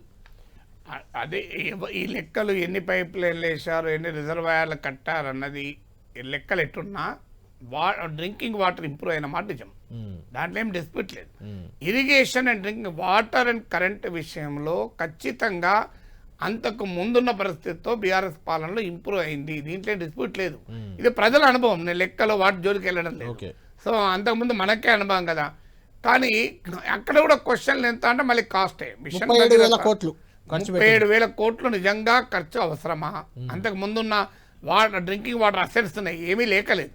ఇప్పుడు కేటీఆర్ కూడా అంగీకరించారు కదా, ముందు కూడా ఉన్నాయి కదా. సో ఇన్ని వేల కోట్లు నిజంగా అవసరమా అనేది అక్కడ క్వశ్చన్. అంటే ఇంటింటికి నీరు నాగేశ్వర్ గారు, అంటే నీతి ఆయోగ్ కూడా మీకు గుర్తుండే ఉంటుంది, 25,000 కోట్లు మిషన్ భగీరథకి ఇవన్నీ నీతి ఆయోగ్ సిఫార్సు చేసింది. అంటే 25,000 కోట్లు అయితే పెట్టే ఖర్చు అన్నట్టే కదా. డౌట్ ఎందుకంటే డ్రింకింగ్ వాటర్ రంగంలో డెఫినెట్గా అంతకు ముందు లేదా అంటే అంతకుముందు ఉంది, కానీ అప్పటికి ఇప్పటికి పరిస్థితుల్లో చాలా మెరుగైంది. అవును, దాంట్లో అనుమానం వెళ్ళేది కాబట్టి ఈవెన్ 37,000 ఫ్లోరోసిస్ కోట్లు అనేది నా అంటే మీరేమంటారు? అంటే 37,000 కోట్లు నేను జెన్యూన్ కూడా ఎక్స్పర్ట్ కాదు, నేను ఆ క్వశ్చన్ విమర్శిస్తుందని చెప్పాను కనుక. కానీ నిజంగా 37,000 కోట్ల అవసరమా కాదా అనేది నేను క్యాలిక్యులేషన్ నేను చేయలేదు కనుక దానిపై నేను కామెంట్ చేయలేదు. ఆ ప్రత్యర్థుల నుంచి వచ్చిన ఆరోపణ మాత్రమే చెప్తున్నా. అంటే నేను ఎందుకు అడుగుతున్నా అంటే తెలంగాణలో మొత్తం మందికి ఇంటింటికి నీరు ఇవ్వడం, నల్గొండలో ఫ్లోరైడ్ను నిర్మూలించడం, ప్రతి ఒక్కరికి అంటే బిందెలతో ట్యాంకర్ల దగ్గర క్యూలు ఉండకుండా ఉండే పరిస్థితులు, బోర్లు వేసుకొని వాటర్ కొట్టుకునే పంపులతో కొట్టుకునే వాళ్ళం కదా చిన్నప్పుడు, అలాంటి పరిస్థితి లేకపోవడం, ఈ అన్నిటికీ 37,000 కోట్లు అనే ఫిగర్ ఇంత ఆదాయంలో ఇంత బడ్జెట్ లో అందుకే దానికి అక్యురేట్ క్యాలిక్యులేషన్ మనం చెప్పలేం కనుక కామెంట్ చేయకూడదు. రైట్, ఓకే, ఆరోపణలు చేయకూడదు. ఎందుకంటే రాజకీయ పరంగా ఆరోపణలు చేసుకుంటారు తప్ప మళ్ళాంటి వాళ్ళు చేయకూడదు. ఎందుకంటే దానికి ఎగ్జాక్ట్ గా ఎంత కాస్ట్ అవుతుంది అనేది లెక్కలేయాలి. బట్ ఇక్కడైనా నేను చెప్పేది ఇరిగేషన్ అండ్ డ్రింకింగ్ వాటర్ అయినా పని జరగలేదని కానీ నీళ్లు రాలేదని కానీ ఆరోపణ చేస్తే ప్రజలు అంగీకరించరు. ఎందుకంటే ప్రజల జీవన అనుభవంలో తేలుతున్న అంశం కదా. అంటే ఇందులో అవినీతి విషయం అయితే క్లారిటీకి వచ్చే అవకాశం చాలా ఈజీగా ఉంటుంది. ఎందుకంటే అందులో అది ఎవరైనా తేల్చుకోవాల్సిన అంశము కాస్ట్ ఎస్కలేషన్ తప్ప వాటర్ రాలేదు అని ఎవరు లేరు. అంతకుముందు వాటర్ ఇవ్వలేదా అంటే ఇచ్చినమా నిజం. అంతకుముందు కూడా గండిపేట లేదా ఉన్నది, విమానసాగర్ లేదా ఉన్నది. కానీ కేసీఆర్ మాట్లాడాడు, ఈ రెండే ఉన్నాయి, సమైక్య పాలకులకు ఇంకోటి కట్టాలన్న సోయి కూడా లేకుండే మేము 2 కడతామని అన్నారు. అది కూడా అన్నారు. ఆ పాయింట్ కూడా మనం గుర్తుపెట్టుకోవాలి కదా. సో అందువల్ల కంపారిటివ్లీ మిషన్ భగీరథ వల్ల ఉస్మాన్ సాగర్, ఈ గండిపేట, ఈ 2 రిజర్వాయర్ల అవసరం కూడా లేకుండా చేశామని కూడా చెప్పారు అన్నారు. ఇప్పుడు అంటే mission Kakatiya, mission Bhagiratha, irrigation, ఈ 3 వల్ల వాటర్ అనే డ్రింకింగ్ కానీ ఇరిగేషన్ కానీ ఇంప్రూవ్ అయింది అనే దాంట్లో ఎవరు అది పర్సనల్ అనుభవం, వ్యక్తిగత అనుభవంలో కూడా తెలంగాణ సమాజం అంగీకరిస్తుంది. సో కానీ సమస్యల్లో ఎక్కడ కాస్ట్ విషయంలో ఒకటి, ఇక్కడ కూడా ఇంట్రెస్టింగ్ పాయింట్ ఏంటంటే ఏ ఫ్లోరోసిస్ అయితే తెలంగాణ అస్తిత్వ ఉద్యమానికి ప్రతీకగా నిలిచిందో, ఆ ఫ్లోరోసిస్ నిర్మూలన తెలంగాణ ప్రభుత్వ అద్భుత విజయంగా చెప్పబడుతుందో, ఆ ఫ్లోరోసిస్ ప్రాంతాల్లో బీఆర్ఎస్ గెలవలే. ఈ ఎలక్షన్ లో కూడా మీరు గమనించండి, అంటే గత ఎన్నికల్లో జిల్లా మొత్తం బీఆర్ఎస్ గెలిచింది, గత ఎలక్షన్ లో మొత్తం బీఆర్ఎస్ గెలిచింది. అందువల్ల అప్పుడు రివార్డ్ ఇచ్చారు. కానీ ఇప్పుడు వచ్చే వరకు ఏమైంది అంటే పర్ఫార్మెన్స్ ను మరి ఎక్స్పెక్టేషన్ తగ్గట్టు లేదా ఇతర ఫ్యాక్టర్స్ ప్రభావం చూపాయా? మీరు అన్నట్టు ఎలక్షన్స్ అనేది కేవలం ఒక్కదానిపైన ఉండదు, అనేక ఇతర ఫ్యాక్టర్స్ ఉంటాయి. సో అంటే అక్కడే సమస్య ఏంటంటే అభివృద్ధి జరగలేదని చెప్పి ప్రజలు కేసీఆర్ వ్యతిరేకంగా తీర్పు చెప్పలే. నాకు తెలిసిన అభివృద్ధి క్రమంలో రాజకీయ వ్యవస్థ అవినీతి పరమైంది. ఎందుకంటే లోక్నీతి సిఎస్డిఎస్ స్టడీ కూడా ఏం చెప్పింది, 70% తెలంగాణ ప్రజలు బీఆర్ఎస్ ప్రభుత్వం అవినీతి పాల్పడింది, గత ప్రభుత్వాల కన్నా అవినీతి ఎక్కువైందని భావించారని Lokniti CSDS post poll study. అందువల్ల విజిబుల్ యాంగర్ ఎక్కడ కనబడదంటే ఎమ్మెల్యేల పైన కనబడ్డది, స్థానికంగా ఉన్న ఎమ్మెల్యేల పైన, అంటే అభివృద్ధి ఎజెండాగా గెలవడం అనేది ఉండదు, అవినీతి ఎజెండాగా ఓడిపోవడం అనేది కూడా ఉండదు అనడానికి ఉదాహరణలు ఉన్నాయి. ఎందుకంటే 2019 మీకు గుర్తుండే ఉంటుంది, 2009లో రాజశేఖర రెడ్డి మీద కూడా అవినీతి ఎజెండాగానే విపక్షాలు వెళ్ళాయి, జలయజ్ఞం ధనయజ్ఞం అంటూ వెళ్ళాయి, అయినా రాజశేఖర రెడ్డి గెలిచారు. తగ్గింది. ఈవెన్ 2018లో కూడా కాళేశ్వరం అవినీతి ఎజెండా, అప్పుడు కూడా పెరిగాయి, అప్పుడు సీట్లు పెరిగాయి కేసీఆర్ కి. అంటే ఇది ఏ ఒక్క ఫ్యాక్టర్ ఎన్నికలు ప్రభావితం చూపదు. కానీ డెఫినెట్ గా ఇప్పుడు మీకు పోస్ట్ పోల్ స్టడీ కోల్ చేసిన లోక్నీతి సిఎస్డిఎస్ కూడా అవినీతి అనే పర్సెప్షన్ బీఆర్ఎస్ ఓటమికి ఒక ముఖ్యమైన కారణం. అయితే ఆ అవినీతి ఎవరి స్థాయిలో జరిగింది? లోకల్ లీడర్ల, ఎంపీటీసీల, సర్పంచ్ల, ఎమ్మెల్యేల, కేసీఆర్ పైన అనేది రకరకాల లెవెల్లో ఉండొచ్చు, కానీ ఆ పర్సెప్షన్ దెబ్బతీస్తుంది. నాగేశ్వర్ గారు, అవినీతి అనేది జరగకుండా రాజకీయం ఉంటుంది అనుకోవడం, మనం గొంగట్లో అన్నం తింటూ ఎంట్రకలు ఏరుకోవడం. ఎందుకంటే 50 కోట్లు 100 కోట్లు ఒక్క అసెంబ్లీ నియోజకవర్గంలో గెలవడానికి ఖర్చులు ఎందుకు పెడతారు? అసలు ప్రజలే డబ్బులు తీసుకొని ఓట్లేస్తున్నారు కాబట్టి అసలు ఎజెండానే కాదు. విచిత్రం కదే, ప్రజలు ప్రభుత్వాలు అవినీతికి పాల్పడ్డాయని ఫీల్ అవుతారు, వాళ్ళే డబ్బులు తీసుకొని ఓట్లేస్తారు. కరెక్ట్ అనకూడదు, కానీ ప్రజలు అనే ధైర్యం మనకు చాలా మందికి ఉండదు. కానీ రియాలిటీ కదా. అప్పుడు నీకు 3,000 రూపాయలకు 2,000 రూపాయలు ఇచ్చిన తర్వాత 1,00,000 మందికి ఎంత అవుతుంది? 20 కోట్లు కాదా అవుతుంది? 20 కోట్లు ఐదేళ్లలో తెచ్చుకోవాలి కదా. లేదు. రేపు మీరు ఒకప్పుడు ఇలా కాంగ్రెస్ పార్టీ లాభపడింది అనుకోండి బీఆర్ఎస్ ప్రభుత్వం పైన, రేపు కాంగ్రెస్ పార్టీ మీద అలాంటి అభిప్రాయం పర్సెప్షన్ క్రియేట్ అయితే బీఆర్ఎస్ లాభపడుతుంది. అవును అందువల్ల ఇదేమి ఒక్కరితో ఆగదు కదా ఈ వ్యవస్థ. అక్కడెక్కడో బోత్ నియోజకవర్గంలో ఒక ఆయన ఇందిరమ్మ ఇల్లు ఉండే వ్యక్తి కాంగ్రెస్ అభ్యర్థి, ఆయన ఎమ్మెల్యేగా గెలిచారు. అలాంటి వాళ్ళు అవినీతి చేయరేమో, ₹1 కూడా ఖర్చు పెట్టకుండా గెలిచాడు కాబట్టి. అంటే డెఫినెట్ గా తరతమ తేడాలు ఉంటాయి మీకు. ఈవెన్ ఈ ఖర్చు పెట్టడంలో కూడా ఇప్పుడు ఎస్సీ రిజర్వ్ సీట్లలో ఖర్చు తక్కువ ఉంటుంది. అవును, మీరే ప్రోగ్రామ్ నడిపారు కదా 100 కోట్ల నియోజకవర్గాలని. కరెక్ట్. సో అందువల్ల అన్ని రకాల ఫ్యాక్టర్స్ ఉంటాయి. అవును. కానీ ప్రజలు ఓట్లు వేసేటప్పుడు రకరకాల ఫ్యాక్టర్స్ ప్రభావితం చేస్తాయని చెప్పడంలో. కరెక్ట్. అందువల్ల తెలంగాణ ప్రభుత్వం, కేసీఆర్ ప్రభుత్వం, మీకు ఇంకొక ఉదాహరణ చెప్తాను. ఇదే సిఎస్డిఎస్ పోస్ట్ పోల్ స్టేట్ లోక్నీతిలో కేసీఆర్ పైన ఫుల్లీ సాటిస్ఫైడ్ కూడా 11% వ్యతిరేకంగా ఓటేశారు. అవును. కేసీఆర్ పాలన పట్ల పూర్తి సంతృప్తి వ్యక్తం చేసిన 100 మందిలో 11 మంది కాంగ్రెస్ కోట. కేసీఆర్ పాలన బాగుంది, ఎమ్మెల్యేలు బాగాలేరు. ఇంకోటి చెప్తాను, కేసీఆర్ పాలన పైన కాస్తంత కొంతమేర సాటిస్ఫై అయిన వాళ్ళు కూడా 38% కాంగ్రెస్ కోటేశారు. అవును. అంటే విచిత్రం ఏంటంటే ఈసారి ఓటింగు కేసీఆర్ ప్రభుత్వం, ఇప్పుడు కేటీఆర్ చెప్పాడు ఇరిగేషన్ వాటర్ మీరు చేయలేదా, అది చేయలేదు ప్రజలు అనలే. అవును, ప్రజలు ఓటు వేయడానికి ఇతర ఫ్యాక్టర్స్ వేరే పనిచేస్తాయి. రైట్ నాగేశ్వర్ గారు, మరొక కీలక రంగం చివరికి వచ్చాం, వ్యవసాయ రంగం. చాలా వ్యవసాయ రంగాన్ని పెద్ద ఎత్తున డెవలప్ చేశారు. ఇరిగేషన్ ప్రాజెక్టులే వ్యవసాయ రంగానికి కూడా లింక్ అయి ఉంటాయి కాబట్టి వ్యవసాయ రంగంపై కూడా పవర్ పాయింట్ ప్రజెంటేషన్ కేటీఆర్ చేశారు. అందులో ఆయన మాట్లాడారు, ఒకసారి చూద్దాం. వ్యవసాయ రంగంలో మీకు తెలుసు, మొన్న స్వయంగా ప్రభుత్వమే ఏదో చెప్పబోయి ఆయనత అబాస్ పాలైంది. 24 గంటల కరెంటు మేము ఇస్తలేము అని చెప్తుంది ప్రభుత్వం. కానీ వాళ్ళు విడుదల చేసిన శ్వేతపత్రంలోనే స్పష్టంగా ఒప్పుకున్నారు. సగటున 19.2 గంటల కరెంట్ ఇచ్చినాము అన్నారు వ్యవసాయానికి. మరి రైతుల కోసం దాదాపు 37,000 కోట్ల రూపాయలు ఉచిత విద్యుత్ కోసం మా ప్రభుత్వం ఖర్చు పెట్టింది. ఇది నిరర్ధకం అంటారా? ఇది తప్పంటారా? 58.29 లక్షల మంది రైతులకు 2 దఫాలుగా 30,000 కోట్ల రుణమాఫీ చేసింది మా ప్రభుత్వం.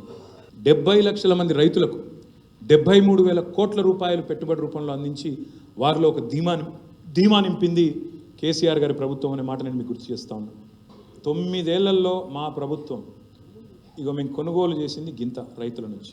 సివిల్ సప్లైస్ కార్పొరేషన్ అప్పులు అంటారు కానీ మరి గింత కొనుగోలు చేసినామనే మాట మాత్రం చెప్పరు. 1,34,000 కోట్ల 768 కోట్ల రూపాయలు విలువ చేసే ధాన్యం కొనుగోలు చేసినాం. ఇతర పంట, ఇదేమో వరి, ఇతర పంటలు దాదాపు 11,500 కోట్లు, జొన్నలు కానీ మా ఆర్మూరు ప్రాంతంలో ఇతర సకాలంలో ఎరువులు ఇచ్చినాం, విత్తనాలు ఇచ్చినాం, రాయితీ కింద 1000 కోట్లు ఇచ్చినాం. వ్యవసాయ యాంత్రీకరణ కోసం దాదాపు 1000 కోట్లు, మైక్రో ఇరిగేషన్ కోసం, డ్రిప్ ఇతరత్రా కోసం 2,236 కోట్లు, పంట నష్టపరిహారం భారతదేశంలో ఏ ప్రభుత్వం ఇవ్వలేదు, ఎకరానికి 10,000, ఈ దేశంలోనే రికార్డ్ అది ఇచ్చింది కేసీఆర్.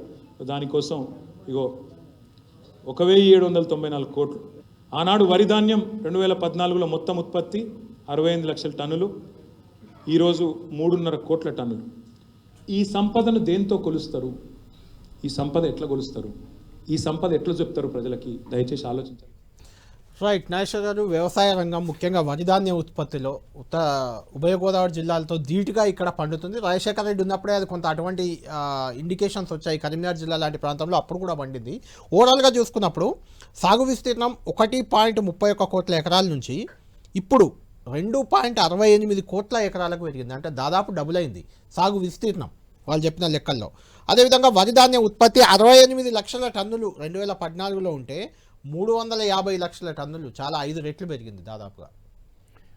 అది వ్యవసాయ రంగంలో ఈవెన్ ఆల్ ఇండియా సగటు కన్నా బ్రహ్మాండమైన వృద్ధి సాధించారని మళ్ళీ కాంగ్రెస్ ప్రభుత్వ పుస్తకమే. అవును, నేను చెప్పేది కాదు. విచిత్రం ఏంటంటే కాంగ్రెస్ ప్రభుత్వమే, అది కాంగ్రెస్ ప్రభుత్వం అది కాదు నాగేశ్వర్ గారు, అది బీఆర్ఎస్ ప్రభుత్వం చేసిన ప్రగతిని కాంగ్రెస్ ప్రభుత్వం రిలీజ్ చేసింది. కాంగ్రెస్ ప్రభుత్వం రిలీజ్ చేసింది కదా, కాంగ్రెస్ ప్రభుత్వం నివేదికే కదా. అవును, నేను అంటున్నది అదే, బీఆర్ఎస్ పాలన గురించి కాంగ్రెస్ ప్రభుత్వం నివేదిక.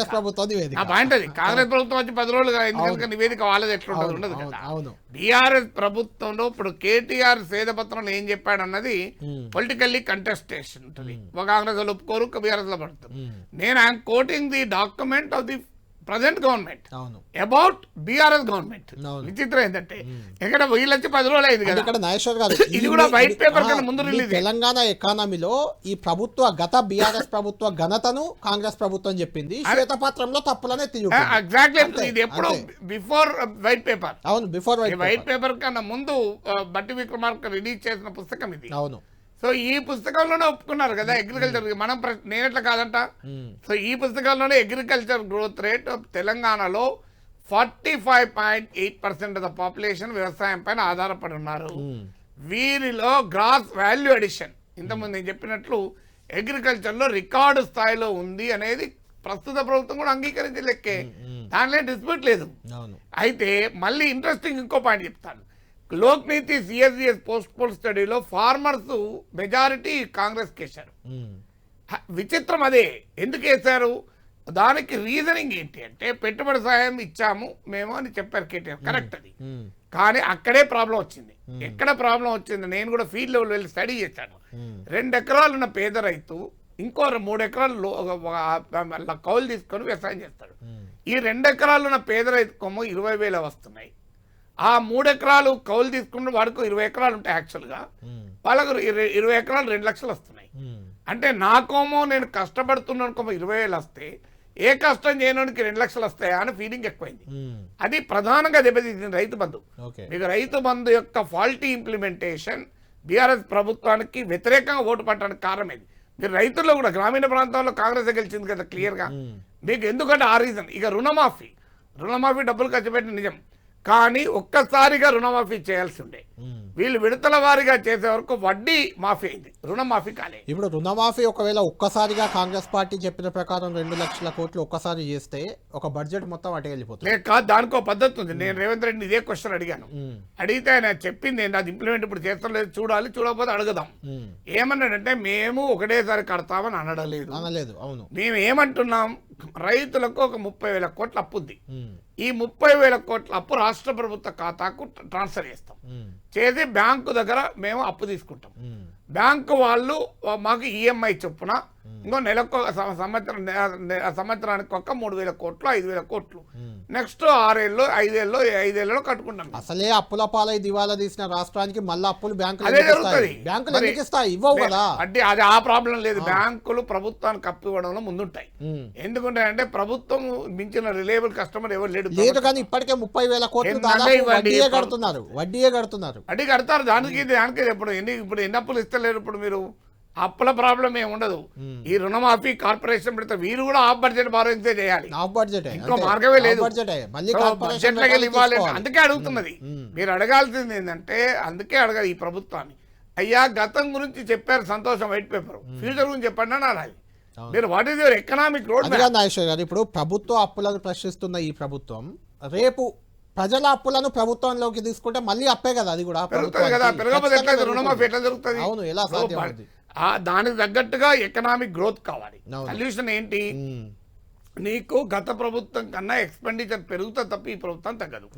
ఎందుకంటే గత ప్రభుత్వం కన్నా ఎక్కువ హామీలు ఇచ్చారు. బీఆర్ఎస్ అధికారంలోకి వస్తే ఇంకా ఎక్కువ పెరిగింది. ఎందుకంటే వీళ్ళు 15,000 అంటే వాళ్ళు 16,000 అన్నారు.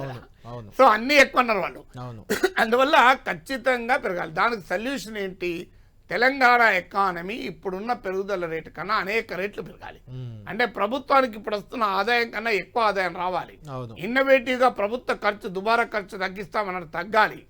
సో అనేక ఫ్యాక్టర్స్ లో ఒక క్రియేటివ్ గా ఒరిజినల్ ఐడియాస్ తో తెలంగాణ ఎకానమీని కొత్త పుంతలు తొక్కిస్తే తప్ప 5 ఏళ్ల తర్వాత మళ్ళీ మనం కూర్చొని ఇదే మాట్లాడుకుంటాం. నాగేశ్వర్ గారు, ఇవన్నీ ఇప్పుడు మనం చర్చించిన రంగాలన్నీ ఇవన్నీ ఒక ఎత్తు. వీటి మీద పెట్టిన పెట్టుబడి కానీ వీటి మీద పెట్టిన ఖర్చు కానీ దాంతో ఎంతో కొంత ప్రభుత్వానికి ఆదాయం వచ్చేదో లేకుంటే ప్రజలకు ఆదాయం వచ్చేదో వాటెవర్ ఏదో కొంత జరిగింది. కానీ ఇది ఏది జరగని ఏదైతే మనం ఇప్పుడు చర్చిస్తున్నామో హామీలు, ఉచితాలు ముఖ్యంగా దాని మీదనే దాదాపు 2,86,000 కోట్లు ఖర్చు చేశారు. అంటే ఉచితంగా ఇంటింటికి పెన్షన్లు, కళ్యాణ లక్ష్మి, వాటెవర్, ఎస్సీ సంక్షేమం, బీసీ సంక్షేమం, అందులో కొంత ఆ కుటుంబాలు బాగుపడ్డప్పటికీ దాని నుంచి ప్రభుత్వానికి మళ్ళీ తిరిగి వచ్చేదే ఉండదు. అలాంటి దానిపై కూడా కేటీఆర్ మాట్లాడారు. ఒకసారి చూద్దాం, చూసాక మాట్లాడదాం మనం. మరి ఆసరా పెన్షన్లు మీరు దిగిపోయినాడు 27 లక్షల మందికి ఇచ్చేది మీరు పెన్షన్లు, అది 200 రూపాయలు. మేము 19 లక్షల మందికి అదనంగా పెన్షన్లు ఇచ్చినాం. మొత్తంగా 61,000 కోట్ల పెన్షన్లు. ఆడపిల్లల పెళ్లి చేయాలంటే ఇబ్బంది, ఆడపిల్లల పెళ్లి అంటేనే అప్పుల పాలైపోయే పరిస్థితి. అట్లాంటిది 12 లక్షల మంది ఆడబిడ్డల పెళ్లిళ్ళు చేసిన ప్రభుత్వం మా ప్రభుత్వం. 11,743 కోట్లు ఖర్చు పెట్టినాం. నేను రాను బిడ్డో సర్కారు దవాఖానకు అనే పరిస్థితి నుంచి సర్కారు దవాఖానకి పోతా అనే పరిస్థితి తీసుకొచ్చి కేసీఆర్ కిట్లు ఇచ్చి ఇన్స్టిట్యూషనల్ డెలివరీస్ పెంచినాం. మొత్తంగా 1,500 కోట్లు ఖర్చు పెట్టాం. ఎస్సీ, ఎస్టీ, బీసీ మైనారిటీ అన్ని అణగారిన వర్గాల సంక్షేమం కోసం వేల కోట్ల రూపాయలు ఖర్చు పెట్టినాం. ఇదేది కనబడలేదు మీరు మొన్న చెప్పిన శ్వేతపత్రంలో, ఇదేది చెప్పరు మీరు. దళితుల కోసం పెట్టిన 92,640 కోట్లు చెప్పరు, ఎస్టీల కోసం పెట్టిన 43,936 కోట్లు చెప్పరు, బీసీల కోసం పెట్టిన 45,000 కోట్లు చెప్పరు, మైనారిటీల కోసం ఖర్చు పెట్టిన 9,166 కోట్లు చెప్పరు, వికలాంగుల కోసం ఖర్చు పెట్టిన 10,300 కోట్లు లేదు. అదేవిధంగా ఇతర చేనేతల కోసం, ఇంకా రజకుల కోసం, నాయి బ్రాహ్మణుల కోసం చేసిన ఖర్చు గురించి రేఖా మాత్రం కూడా ప్రస్తావన లేదు. రైట్ నాగేశ్వర్ గారు, ఇప్పుడు ఈ సంక్షేమం ఎందుకు ఉండదు అంటే అది that is the white paper on state finances. గత ప్రభుత్వ ఎక్స్పెండిచర్ పైన వైట్ పేపర్ కాదు అది. వీళ్ళు చేసిన అభివృద్ధి గురించి కేటీఆర్ చెప్పారు, పవర్ పాయింట్ ప్రెజెంటేషన్. అప్పుల గురించి వాళ్ళు చెప్పారు అంతే. అది కాదు, ఆ డాక్యుమెంట్ పేరే తెలంగాణ స్టేట్. అది చెప్పారు. నేను అడుగుతుంది ఇప్పుడు కేటీఆర్ చెప్పిన దాంట్లో ఈ సంక్షేమం కోసం ఇప్పుడు 6 గ్యారంటీలకు 2,86,000 వాళ్ళు పెడితే వీళ్ళు 5 లక్షల కోట్ల అయ్యేటట్టుంది 5 ఏళ్ళ. అనుమానం లేదు, పెరుగుతుంది కదా. ఎందుకు ఇప్పుడు ఉచిత రవాణా అంతమంది లేదు. అవును, మహిళలకు ఉచిత రవాణా 2,500 రూపాయలు రోజుకు 7 కోట్ల నష్టం ఆర్టీసీకి. అది ఎడుకలు వస్తే డబ్బులు ఇప్పుడు ఆల్రెడీ ఇప్పుడు 10,000 నుంచి పెరగబోతోంది. వీళ్ళు కౌలుదారులకు వ్యవసాయ కూలీలు కూడా ఇస్తామన్నారు 12,000 రూపాయలు. ఇవన్నీ అదన ఖర్చు. గత ప్రభుత్వం రైతు బంధు 70,000 కోట్లు ఖర్చు పెట్టి కూడా ఓడిపోయింది అక్కడే. కౌలుదారులకు ఇవ్వలే. మీకు కళ్యాణ లక్ష్మి ఉంది 11,700 కోట్లు ఖర్చు పెట్టారు. కానీ మరి ఎక్కడ విమర్శ వచ్చింది? అసలు ఆ ₹1,00,000 కళ్యాణ లక్ష్మి రావాలంటే ఇక్కడ లోకల్ లీడర్ 10,000 తీసుకున్నాడు. దళిత బంధు కూడా డబ్బులు తీసుకున్నాడు. అదే కదా ముంచింది. ఇప్పుడు కేటీఆర్ చెప్పింది 11,700 కోట్లు ఖర్చు పెట్టినాం, నిజమది. కానీ దాని కొరకు సామాన్య ప్రజలు టీఆర్ఎస్ కార్యకర్తలకో నాయకులకో 1,100 కోట్లు ఇచ్చిండ్రు. ఇది ముంచింది. అది దాని ప్రభావం లేకుండా చేసింది. అది సరి చేసుకుంటే ఈ పరిస్థితి వచ్చేది కాదు. అందుకే అర్థం కావాల్సింది ఏంటంటే సంక్షేమ పథకాలు అమలు చేయడమే కాదు, అవి అమలు చేసేటప్పుడు అవినీతి జరిగితే ప్రజలు మామూలుగా క్షమించరు. ఇప్పుడు అది ఈవెన్ కాంగ్రెస్ ప్రభుత్వానికి కూడా అది కీలకమవుతుంది రేపు. సో రేపు పెన్షన్లు ఇలా ఏ పథకమైనా మీకు పెన్షన్ల మీద చాలా సానుకూలత. మీకు ఈ సంక్షేమ పథకాలే లేకపోతే టీఆర్ఎస్ కు 37% ఓటింగ్ వచ్చేది కాదు. టీఆర్ఎస్ కి మామూలు ఓటింగ్ వచ్చిందా? కాంగ్రెస్ కన్నా 2% తక్కువ. అందువల్ల సంక్షేమ పథకాలు బలమైన ఓటింగ్ నిలబెట్టుకోవడానికి బీఆర్ఎస్ ఉపయోగపడింది, అనుమానం లేదు. కానీ ఎక్కడ సమస్య వచ్చింది? ఇప్పుడు కేసీఆర్ కిట్ల వల్ల ఇన్స్టిట్యూషనల్ డెలివరీస్ పెరిగాయి, డౌటే లేదు. కానీ శిశు మరణాల రేట్లో మన తెలంగాణ ర్యాంక్ 5 పాయింట్లు పడిపోయినాయి. నేషనల్ ఫ్యామిలీ సర్వే చూడండి. ఇప్పుడు రెసిడెన్షియల్ స్కూల్ పెట్టారు, that is a very good initiative. కానీ విద్యారంగం నెగ్లెక్ట్ గురైంది. ఎంత నెగ్లెక్ట్ గురైందంటే మీకు 33 జిల్లాల్లో డిఈఓ లేరు, డిప్యూటీ డిఈఓలు లేరు, ఎంఆర్ఓ లేరు. అసలు తెలంగాణలో 17 మంది ఎంఆర్ఓ పోస్టులు ఉన్నాయి. అంటే ఇది విద్యా వ్యవస్థ కంప్లీట్ గా పోయింది. మీరు రెసిడెన్షియల్ స్కూల్ పెట్టారు, అన్ఫార్చునేట్లీ కేజీ టు పీజీ అమలు కాలే. మీకు కొన్ని విషయాల్లో జరిగిన కృషి, కొన్ని విషయాల్లో జరగని కృషిని ఎఫెక్ట్ అయింది. నాకు ఇప్పటికి గుర్తు 2015లో టీన్యూస్లో ఒక ప్రోగ్రాంలో కేసీఆర్ మాట్లాడుతున్నప్పుడు నన్ను క్వశ్చన్ ఏమంటే అడిగినప్పుడు కేసీఆర్ గారు ఏమన్నారంటే, నాగేశ్వర గారు అని నన్ను మెచ్చుకుంటూ కూడా నన్ను పొగుడుతూ కూడా ఏమన్నారంటే, మేము త్వరలో కేజీ టు పీజీ ఉచిత విద్యుత్ పైన సదస్సు పెట్టబోతున్నాం, దానికి మీరు కూడా రావాలి, మీ సలహాలు కూడా ఇవ్వాలన్నారు 2015లో. 2023 వరకు అట్లాంటిది ఏం జరగలేదు. అదే మీలాంటి వాళ్ళ సలహాలు కాకుండా వేరే ఎవరి సలహాలో తీసుకున్నారు, జరగలే. అందుకే దెబ్బతిన్నారు. అలాంటి వాళ్ళ సలహాలు తీసుకోకపోయిన ఇబ్బంది ఏం లేదు. నా ప్రతిపక్షాలు ఉన్న వాళ్ళే నా సలహాలు ఎక్కువ తీసుకుంటారు, నాకు తెలుసు. అది ఒక ప్రభుత్వం కేసీఆర్ గారు కూడా ఇప్పుడు మీరు తీసుకునే ఛాన్స్ ఉంది ఫైనల్ గా. ఆ ప్రాబ్లం. కానీ ఫండమెంటల్ పాయింట్ ఏంటంటే, నేను కౌన్సిల్ అడిగినా కూడా కేజీ టు పీజీ పైన పెద్ద సమావేశం పెడతామంటారు, ఇంతవరకు లేదు. అందువల్ల ఏ రంగంలో ఇప్పుడు రెసిడెన్షియల్ స్కూల్ పెట్టిన పాయింట్ మాత్రం కేటీఆర్ చెప్తారు, అది నిజం కూడా, దాంట్లో డౌటే లేదు. కానీ జరిగింది ఏంటి? మిగతా స్కూల్ నెగ్లెక్ట్ గురైంది. విద్యారంగంలో క్వాలిటీ ఆఫ్ లెర్నింగ్ ఇవాళ మనకు పర్ఫార్మెన్స్ గ్రేడింగ్ ఇండెక్స్ అని కేంద్ర ప్రభుత్వ district information system and education ప్రకారం Telangana is one of the first performing states in terms of quality of learning. వీటిని అడ్రస్ చేయకపోవడం వల్ల ఆ పెట్టిన రెసిడెన్షియల్ స్కూల్ ప్రయోజనం రాలేకపోయింది.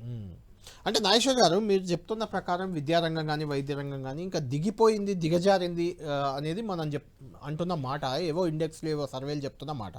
అయితే నిజంగా కొంత డెవలప్ చేస్తున్నా కూడా ఎందుకు దిగజారిపోయినట్లు కనిపిస్తుంది? అది బడ్జెట్ ఒకటే కాదు, మీరు ఇంపార్టెంట్ క్వశ్చన్ అడిగారు. బడ్జెట్ ఒకటే కాదు, సమస్య ఏమవుతుంది? ఇవాళ విద్యా వ్యవస్థ ఉంది ఉదాహరణకు. అరే ఆడ 10 మంది టీచర్లు ఉంటారు, 30 మంది పిల్లలు ఉంటారు. మరోవైపు ఏమో స్కూల్ టీచర్ సబ్జెక్ట్ టీచర్లు ఉంటారు. దీన్ని చేయాల్సింది ఏంటి? రేషనలైజేషన్. రేషనలైజేషన్ చేసి ఎక్కువ టీచర్లను అటు పంపాలి. 2 ఏళ్ళుగా అది లేనేలేదు. మరి దీన్ని ఎవరు ఆపిన? డబ్బు ఖర్చు లేదు కదా.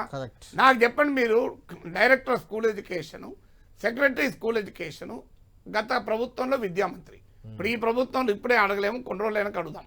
వాళ్ళ ముగ్గురు దగ్గర మైక్ పెట్టి లాస్ట్ 5 years లో మీరు ఎన్ని స్కూల్ తిరిగారు అడగండి. తిరగారు. మరి ఎట్లా మరి విద్యా ఛాలెంజ్ చేస్తే ఇదే బడ్జెట్ తోని ఒక 1 year లో తెలంగాణలో ఉన్న పాఠశాలలు అద్భుతంగా మార్చచ్చు. No money is required. దానికి కావాల్సిన కమిట్మెంట్, దానికి ఒక వ్యవస్థను క్రియేట్ చేయాలి. ఇప్పుడు సూపర్వైజరీ వ్యవస్థ విద్యారంగంలో మొత్తం పోయింది. మొత్తం పోయినాక ఎవడు పట్టించుకుంటాడు స్కూళ్ళను? ప్రైవేట్ స్కూల్లో వచ్చేసాయి కదా, అది ప్రభుత్వ స్కూళ్ళను వదిలేసారు. ప్రభుత్వం డబ్బు ఖర్చు పెడుతూ, ఇప్పుడు 1000 కోట్లు ఖర్చు పెడుతూ దాని రిజల్ట్ రానప్పుడు నష్టపోయేది ప్రభుత్వమే కదా. నేను ఈ కాంగ్రెస్ ప్రభుత్వానికి కూడా అదే చెప్తున్నా. మీరు ప్రతి మండలానికి ఇంటర్నేషనల్ స్కూల్ పెడతామన్నారు. అవును, రేపు పెట్టకపోతే మిమ్మల్ని కూడా అడుగుతారు. ఖచ్చితంగా అడుగుతారు. నాగేశ్వర గారు, ఫైనల్గా ఈ 10 ఏళ్లలో ఒక 5 విప్లవాలు తెలంగాణలో ప్రత్యేకించి ఒక 5 విప్లవాలను తెచ్చాం మేము, ఆ విప్లవాత్మక మార్పులు 5 రంగాల్లో వచ్చాయి అని కేటీఆర్ చెప్పారు. ఏ రంగాలు ఒకసారి చూద్దాం, ఫైనల్గా కంక్లూడ్ చేద్దాం. అటు పాడితో పాటు, పంటతో పాటు ఇటు పాడి వ్యవసాయ అనుబంధ రంగాలు కూడా అద్భుతంగా పురోగమించినాయి. మా ముదిరాజ్ సోదరులు, మా గంగపుత్ర సోదరులు ప్రభుత్వం తీసుకున్న ఒక్క చర్య వల్ల మేము ఖర్చు పెట్టింది దాదాపు 433 కోట్లు. 2014లో ఆనాడు 2.68 lakh tons ఉండేది మొత్తం ఫిషరీస్. ఇవాళ భారతదేశంలో number 1 state in inland fisheries Telangana. Number 1 state. ఎందుకు? 433 కోట్లు ఖర్చు చేసినాం. దాదాపు 500 కోట్ల చేప పిల్లలు పంపిణీ చేస్తే దానివల్ల మేము సృష్టించిన సంపద 30,000 కోట్లు. ఇది ఎందుకు చెప్పలే మీరు ఇచ్చిన శ్వేతపత్రంలో? అందుకే నేను అంటున్నా, ఈ శ్వేతపత్రం మా మత్స్యకారులైన ముదిరాజ్ సోదరులు, మా గంగపుత్ర సోదరులు వాళ్ళు సృష్టించిన రాష్ట్ర సంపద. ఇగో మా గొల్ల కుర్మ సోదరులు, మా యాదవ సోదరులు, కుర్మ సోదరులు, వాళ్లకు మేము ఒక చిన్న కార్యక్రమం తీసుకొని NCDS ద్వారా మేము ఒక జీవ సంపద పెంచే ప్రయత్నం చేస్తే, గొర్రెల పంపిణీ చేస్తే, దానివల్ల వాళ్ళు సృష్టించింది, గులాబీ విప్లవం ద్వారా సృష్టించింది 15,000 కోట్ల సంపద. మా యాదవ సోదరులు, మా కుర్మ సోదరులు దీన్ని ఎందుకు చూపెట్టారు మీ శ్వేతపత్రంలో? ఇగో మా రైతులు సృష్టించిన సంపద 68 లక్షల టన్నుల నుంచి 3.5 కోట్ల టన్నులకు చేరింది. మా పాడి రైతులు సృష్టించిన సంపద 4.2 మిలియన్ టన్నుల నుంచి మరి ఈరోజు 5.8 మిలియన్ టన్నులకు పెరిగింది. మీకు చేతనైతే ఈ పని చేయండి. 2014లో ఆనాడు 27,000 ఎకరాల్లో ఉండేది మరి ఆయిల్ పామ్. మేము దిగిపోయే నాటికి మొన్న 2 లక్షల ఎకరాలకు తీసుకొని పోయినాం. మేము టార్గెట్ పెట్టుకున్నాం 2025 కల్లా 20 లక్షల ఎకరాలకు తీసుకొని పోవాలా ఆయిల్ పామ్ అని చెప్పి. దమ్ముంటే చేత అయితే ఇగో ఈ పని చేయండి, చేసి రాష్ట్ర ప్రజలకు, రైతాంగానికి అండగా నిలబడండి. ఇన్ని పనులు చేసిన ప్రభుత్వాన్ని నిందిస్తూ ఈ సంపద సృష్టిని ప్రస్తావించకుండా ఏ డొల్ల రాజకీయం అయితే మీరు చేసినారో అది తప్పు అనేది రాష్ట్ర ప్రజలకి ఈ శ్వేతపత్రం ద్వారా నేను వివరించే ప్రయత్నం చేస్తాను. రైట్ నాగేశ్వర్ గారు, మొత్తానికి అంటే కేటీఆర్ చెప్తుంది ఏంటంటే శ్వేతపత్రంలో ఇవన్నీ లేవంటే ఆయన ఉద్దేశం ఏంటంటే అప్పులు చేశారు అని చెప్పడానికే అసెంబ్లీని వాడుకున్నారు. విద్యుత్ రంగం అప్పులపాలైంది, సాగునీటి రంగం అప్పులపాలైంది, ఇంకేదో అప్పులపాలు, మొత్తం అప్పులనే. మేము 50 లక్షల కోట్ల ఆస్తులు లేదా సంపద సృష్టించాము. ఈ రకంగా అన్ని రకాలుగా ఇప్పుడు ఇలా హరిత విప్లవం కింద ధాన్యం ఉత్పత్తులు చాలా పెద్ద ఎత్తున 68 లక్షల టన్నుల నుంచి 3.5 కోట్ల టన్నులకు పెరిగింది. అదేవిధంగా గొర్రెల సంఖ్య 12.8 మిలియన్లు ఉన్నది, ఇప్పుడు 19.1 మిలియన్కి చేరింది తెలంగాణ వచ్చాక. శ్వేత విప్లవం పాల ఉత్పత్తి 4.2 మిలియన్ టన్నుల నుంచి 5.8 మిలియన్ టన్నులకు పెరిగింది. ఆయిల్ ఫామ్ నీలి విప్లవం 2.68 లక్షల టన్నుల చేపల ఉత్పత్తి ఉంటే ఇప్పుడు అది 4 లక్షలకు, దాదాపు 4 లక్షల టన్నులకు పెరిగింది. ఇన్ని చేశాం కాబట్టి అప్పులు సాధారణంగా పెరిగాయి అనేది ఆయన చెప్పుకునే మాట. అంటే డిస్ప్యూట్ లేదు కదా. ఇప్పుడు వాళ్ళు కూడా ఎవరు, ఇప్పుడు నేను అదే చెప్తాను, మళ్ళీ ఈ డాక్యుమెంటే కాదు, తెలంగాణ ఎట్ గ్లాన్స్ అని ఇంకో ఇట్లాంటి డాక్యుమెంటే, బట్టి విక్రమార్క రిలీజ్ చేసిన ఇంకో డాక్యుమెంట్ ఉంది. అది కూడా ఈ రెండు ఈ ప్రభుత్వ హయాంలో విడుదలైన డాక్యుమెంట్లే. అంతకు ముందు ప్రభుత్వ హయాంలో కూడా నాగేశ్వర్ అది కాదు. అంటే కేటీఆర్ చెప్తుంది ఏంటంటే మేము ఇన్ని చేశాం కాబట్టి ఆటోమేటిక్గా అప్పులు చేసాము మొత్తం అన్యాయం అయిపోయింది, అవినీతి అయిపోయింది, దివాలా తీసింది, ఇలాంటి ప్రచారం కరెక్ట్ కాదు అనేది కేటీఆర్ చెప్తున్నమాట. మీరేమంటారు? అది అంటే అప్పుల మాట నిజం, ఆస్తుల మాట నిజం, సంపద సృష్టి నిజం, అభివృద్ధి అసమానతలు నిజం. అందువల్ల కేటీఆర్ చెప్పింది నిజం, శ్వేతపత్రం నిజం. ఆ, ఎవరి పార్ట్ వాళ్ళు చెప్పుకున్నారు దాంట్లో. ఓకే. ఇప్పుడు గ్లాస్ ఫుల్ నీళ్ళు సగం నీళ్ళు ఉంటాయి, వారు ఏమంటారు సగం ఫుల్ సగం నీళ్ళు ఉన్నాయి అంటారు, సగం ఖాళీ ఉంది ఇంకోటి సగం ఖాళీ ఉన్నది రెండు అంటారు. కరెక్టే. అందులో డౌట్ ఏముంది? రెండు కరెక్టే. సో అల్టిమేట్ గా సగం నీళ్లున్నందుకు సంతృప్తి ప్రజలు పడాలా, సగం ఖాళీ ఉన్నందుకు బాధపడాలా అనేది ప్రజలు ప్రజలు తెలుసుకోవాలి. అదే అది తెలుసుకొని అక్కడే మీకు ఎక్స్పెక్టేషన్స్ వర్సెస్ పర్ఫార్మెన్స్ ఉంటుంది. అంటే ప్రజలు ఏమి కోరుకున్నారు, ప్రజలు గ్లాసు నిండా నీళ్లుంటాయి బీఆర్ఎస్ పాలనలను కోరుకొని ఉంటే సగం ఖాళీ ఉన్నందుకు శిక్షిస్తారు. ప్రజలు కనుక సగం నీళ్లున్నా సరిపోతుంది మాకు, ఈ ప్రభుత్వ హయాంలను కోరుకొని ఉంటే ఈ ప్రభుత్వాన్ని గెలిపిస్తారు. ఆ కోరుకున్న 37% మంది ఓట్లేశారు, కోరుకొని 39% మంది వ్యతిరేకంగా ఓట్లేశారు. సమస్య ఎక్కడే అయితే లాస్ట్ లో ఇక్కడ ఒకటి ఇంట్రెస్టింగ్ పాయింట్ కేటీఆర్ చెప్పిందని అప్రిషియేట్ చేయాలి. ఆయన ఒక ఛాలెంజ్ విసిరాడు, అయ్యా మీరు సంపద సృష్టించండి అని. నిజంగా రాజకీయ పార్టీలు పోటీ పడాల్సింది అక్కడ. ఇప్పుడు ప్రతిపక్షం బలంగా ఉండి తెలంగాణ సమాజానికి చేయగలిగే ఒక గొప్ప పని ఏంటంటే ఈ ప్రభుత్వాన్ని నిలదీయడం. అయ్యా మీరు హామీలు ఇచ్చారు, ఏం చేస్తారు చెప్పండి.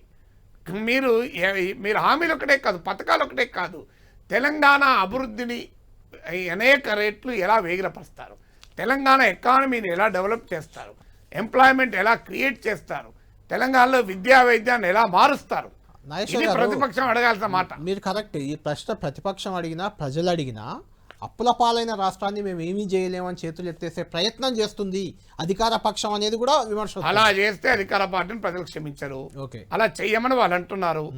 అంటే మేమేదో మా బాధ్యత నుంచి విరమించుకోవటానికి ఇవన్నీ చెప్పడం లేదు, ఇవన్నీ ఉన్నా మేము కష్టపడి మా బాధ్యత నిర్వర్తిస్తాం అన్నామని అంటున్నారు. లెటర్స్ ఇప్పుడు వాళ్ళ అధికారంలోకి వచ్చి 17 రోజులు అయింది.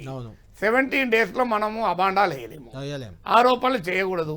చేస్తానికి మనం ఏం ప్రతిపక్షం కాదు, మనం ప్రజల పక్షం. అందువల్ల ఇప్పుడైతే అయ్యా మీరు చెప్తున్నారు కదా ఈ పరిస్థితులు లేవని మీరు ఊహించారా? మీకు కూడా తెలుసు, అందరూ తెలుసు కదా, అందువల్ల ఇప్పుడు కాంగ్రెస్ ప్రభుత్వం ముందున్నది ఇది కాదు. గత ప్రభుత్వం బాగా చేస్తే మీకెందుకు ఓట్లేసి గెలిపిస్తారు?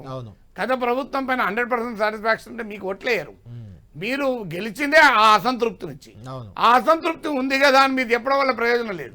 అందువల్ల అది ప్రజలు క్షమించరు. ప్రజలు మిమ్మల్ని కోరేది ఏంటంటే మీ నుంచి ఎక్స్పెక్టేషన్ ప్రకారం పనిచేయండి. తెలంగాణ ఎకానమీని అనేక రేట్లు పెంచండి, తెలంగాణలో ఎంప్లాయ్మెంట్ అపార్ట్మెంట్ అనేక రేట్లు పెంచండి, తెలంగాణకు ఒక నూతన అభివృద్ధి నమూనా ఇవ్వండి, ఒక న్యూ డెవలప్మెంట్ మోడల్ ఇవ్వండి. గత ప్రభుత్వం 10 రూపాయలు ఇస్తే నేను 12 రూపాయలు పంచుతా, ఇది కాదు. సంక్షేమ పథకాలు అనేది ఏ ప్రభుత్వ క్రియేటివిటీ కాదు, ఇన్కమ్ జనరేషన్ అనేది కావాలి. సంక్షేమ పథకాలే అమలు చేయడానికి ముఖ్యమంత్రులు అవసరం లేదు, క్లర్క్ బటన్ నొక్కితే పోతుంది. వీళ్ళు ఎందుకండి రైతు బంధు పడటానికి? అందువల్ల మీరు గవర్నెన్స్ ఇంప్రూవ్ చేయండి, ఎకానమీని ఇంప్రూవ్ చేయండి, ప్రభుత్వం పెట్టిన ప్రతి పైసాకు నాణ్యత కలిగిన పాలన ఇవ్వండి. మీరు ప్రజల జీవన ప్రమాణాల్లో మీరు ఒక రెవల్యూషనరీ చేంజ్ తేండి. ఆ క్రియేటివిటీని మీరు చూపెడితే మీకు వచ్చిన ఒక అద్భుత అవకాశం 10 ఏళ్ల తర్వాత మీరు దాన్ని ఉపయోగించుకుంటారు. కాదనుకుంటే మళ్ళీ ప్రజలు మీకు వ్యతిరేకంగా కూడా తీర్పు చెప్తారు. రైట్, థ్యాంక్ యూ నాగేశ్వర్ గారు. మొత్తానికి కాంగ్రెస్ ప్రభుత్వ శ్వేతపత్రం వర్సెస్ బీఆర్ఎస్ పార్టీ శ్వేతపత్రానికి మధ్య ఒక చర్చ అయితే జరుగుతుంది. ఈ చర్చలో అటు శ్వేతపత్రంలో చెప్పిన వాటిలో వాస్తవాలు ఉన్నాయి, శ్వేతపత్రంలో చెప్పిన దాంట్లో కూడా వాస్తవాలు ఉన్నాయి. ప్రజలు ఎవరి వాస్తవాలని నిజంగా నమ్ముతారు, ఎవరు చెప్పిన దాంట్లో కొంత జెన్యూనిటీ ఉంది అని అనుకుంటారు, ఆ వాస్తవం ఏంటి అంటే అప్పులు చేసినా ఆదాయం సమకూరిందా, ప్రజలకు లాభం చేకూరిందా, లేకుంటే ఆ అప్పులతో అవినీతికి బీఆర్ఎస్ పాల్పడిందా, ఏది అంటే కాంగ్రెస్ చెప్తుంది నమ్ముతుందా, బీఆర్ఎస్ చెప్పేది ప్రజలు నమ్ముతారా అనేది మనం వేచి చూడాలి. ఇది నాగేశ్వర్ గారితో స్పెషల్ డిస్కషన్.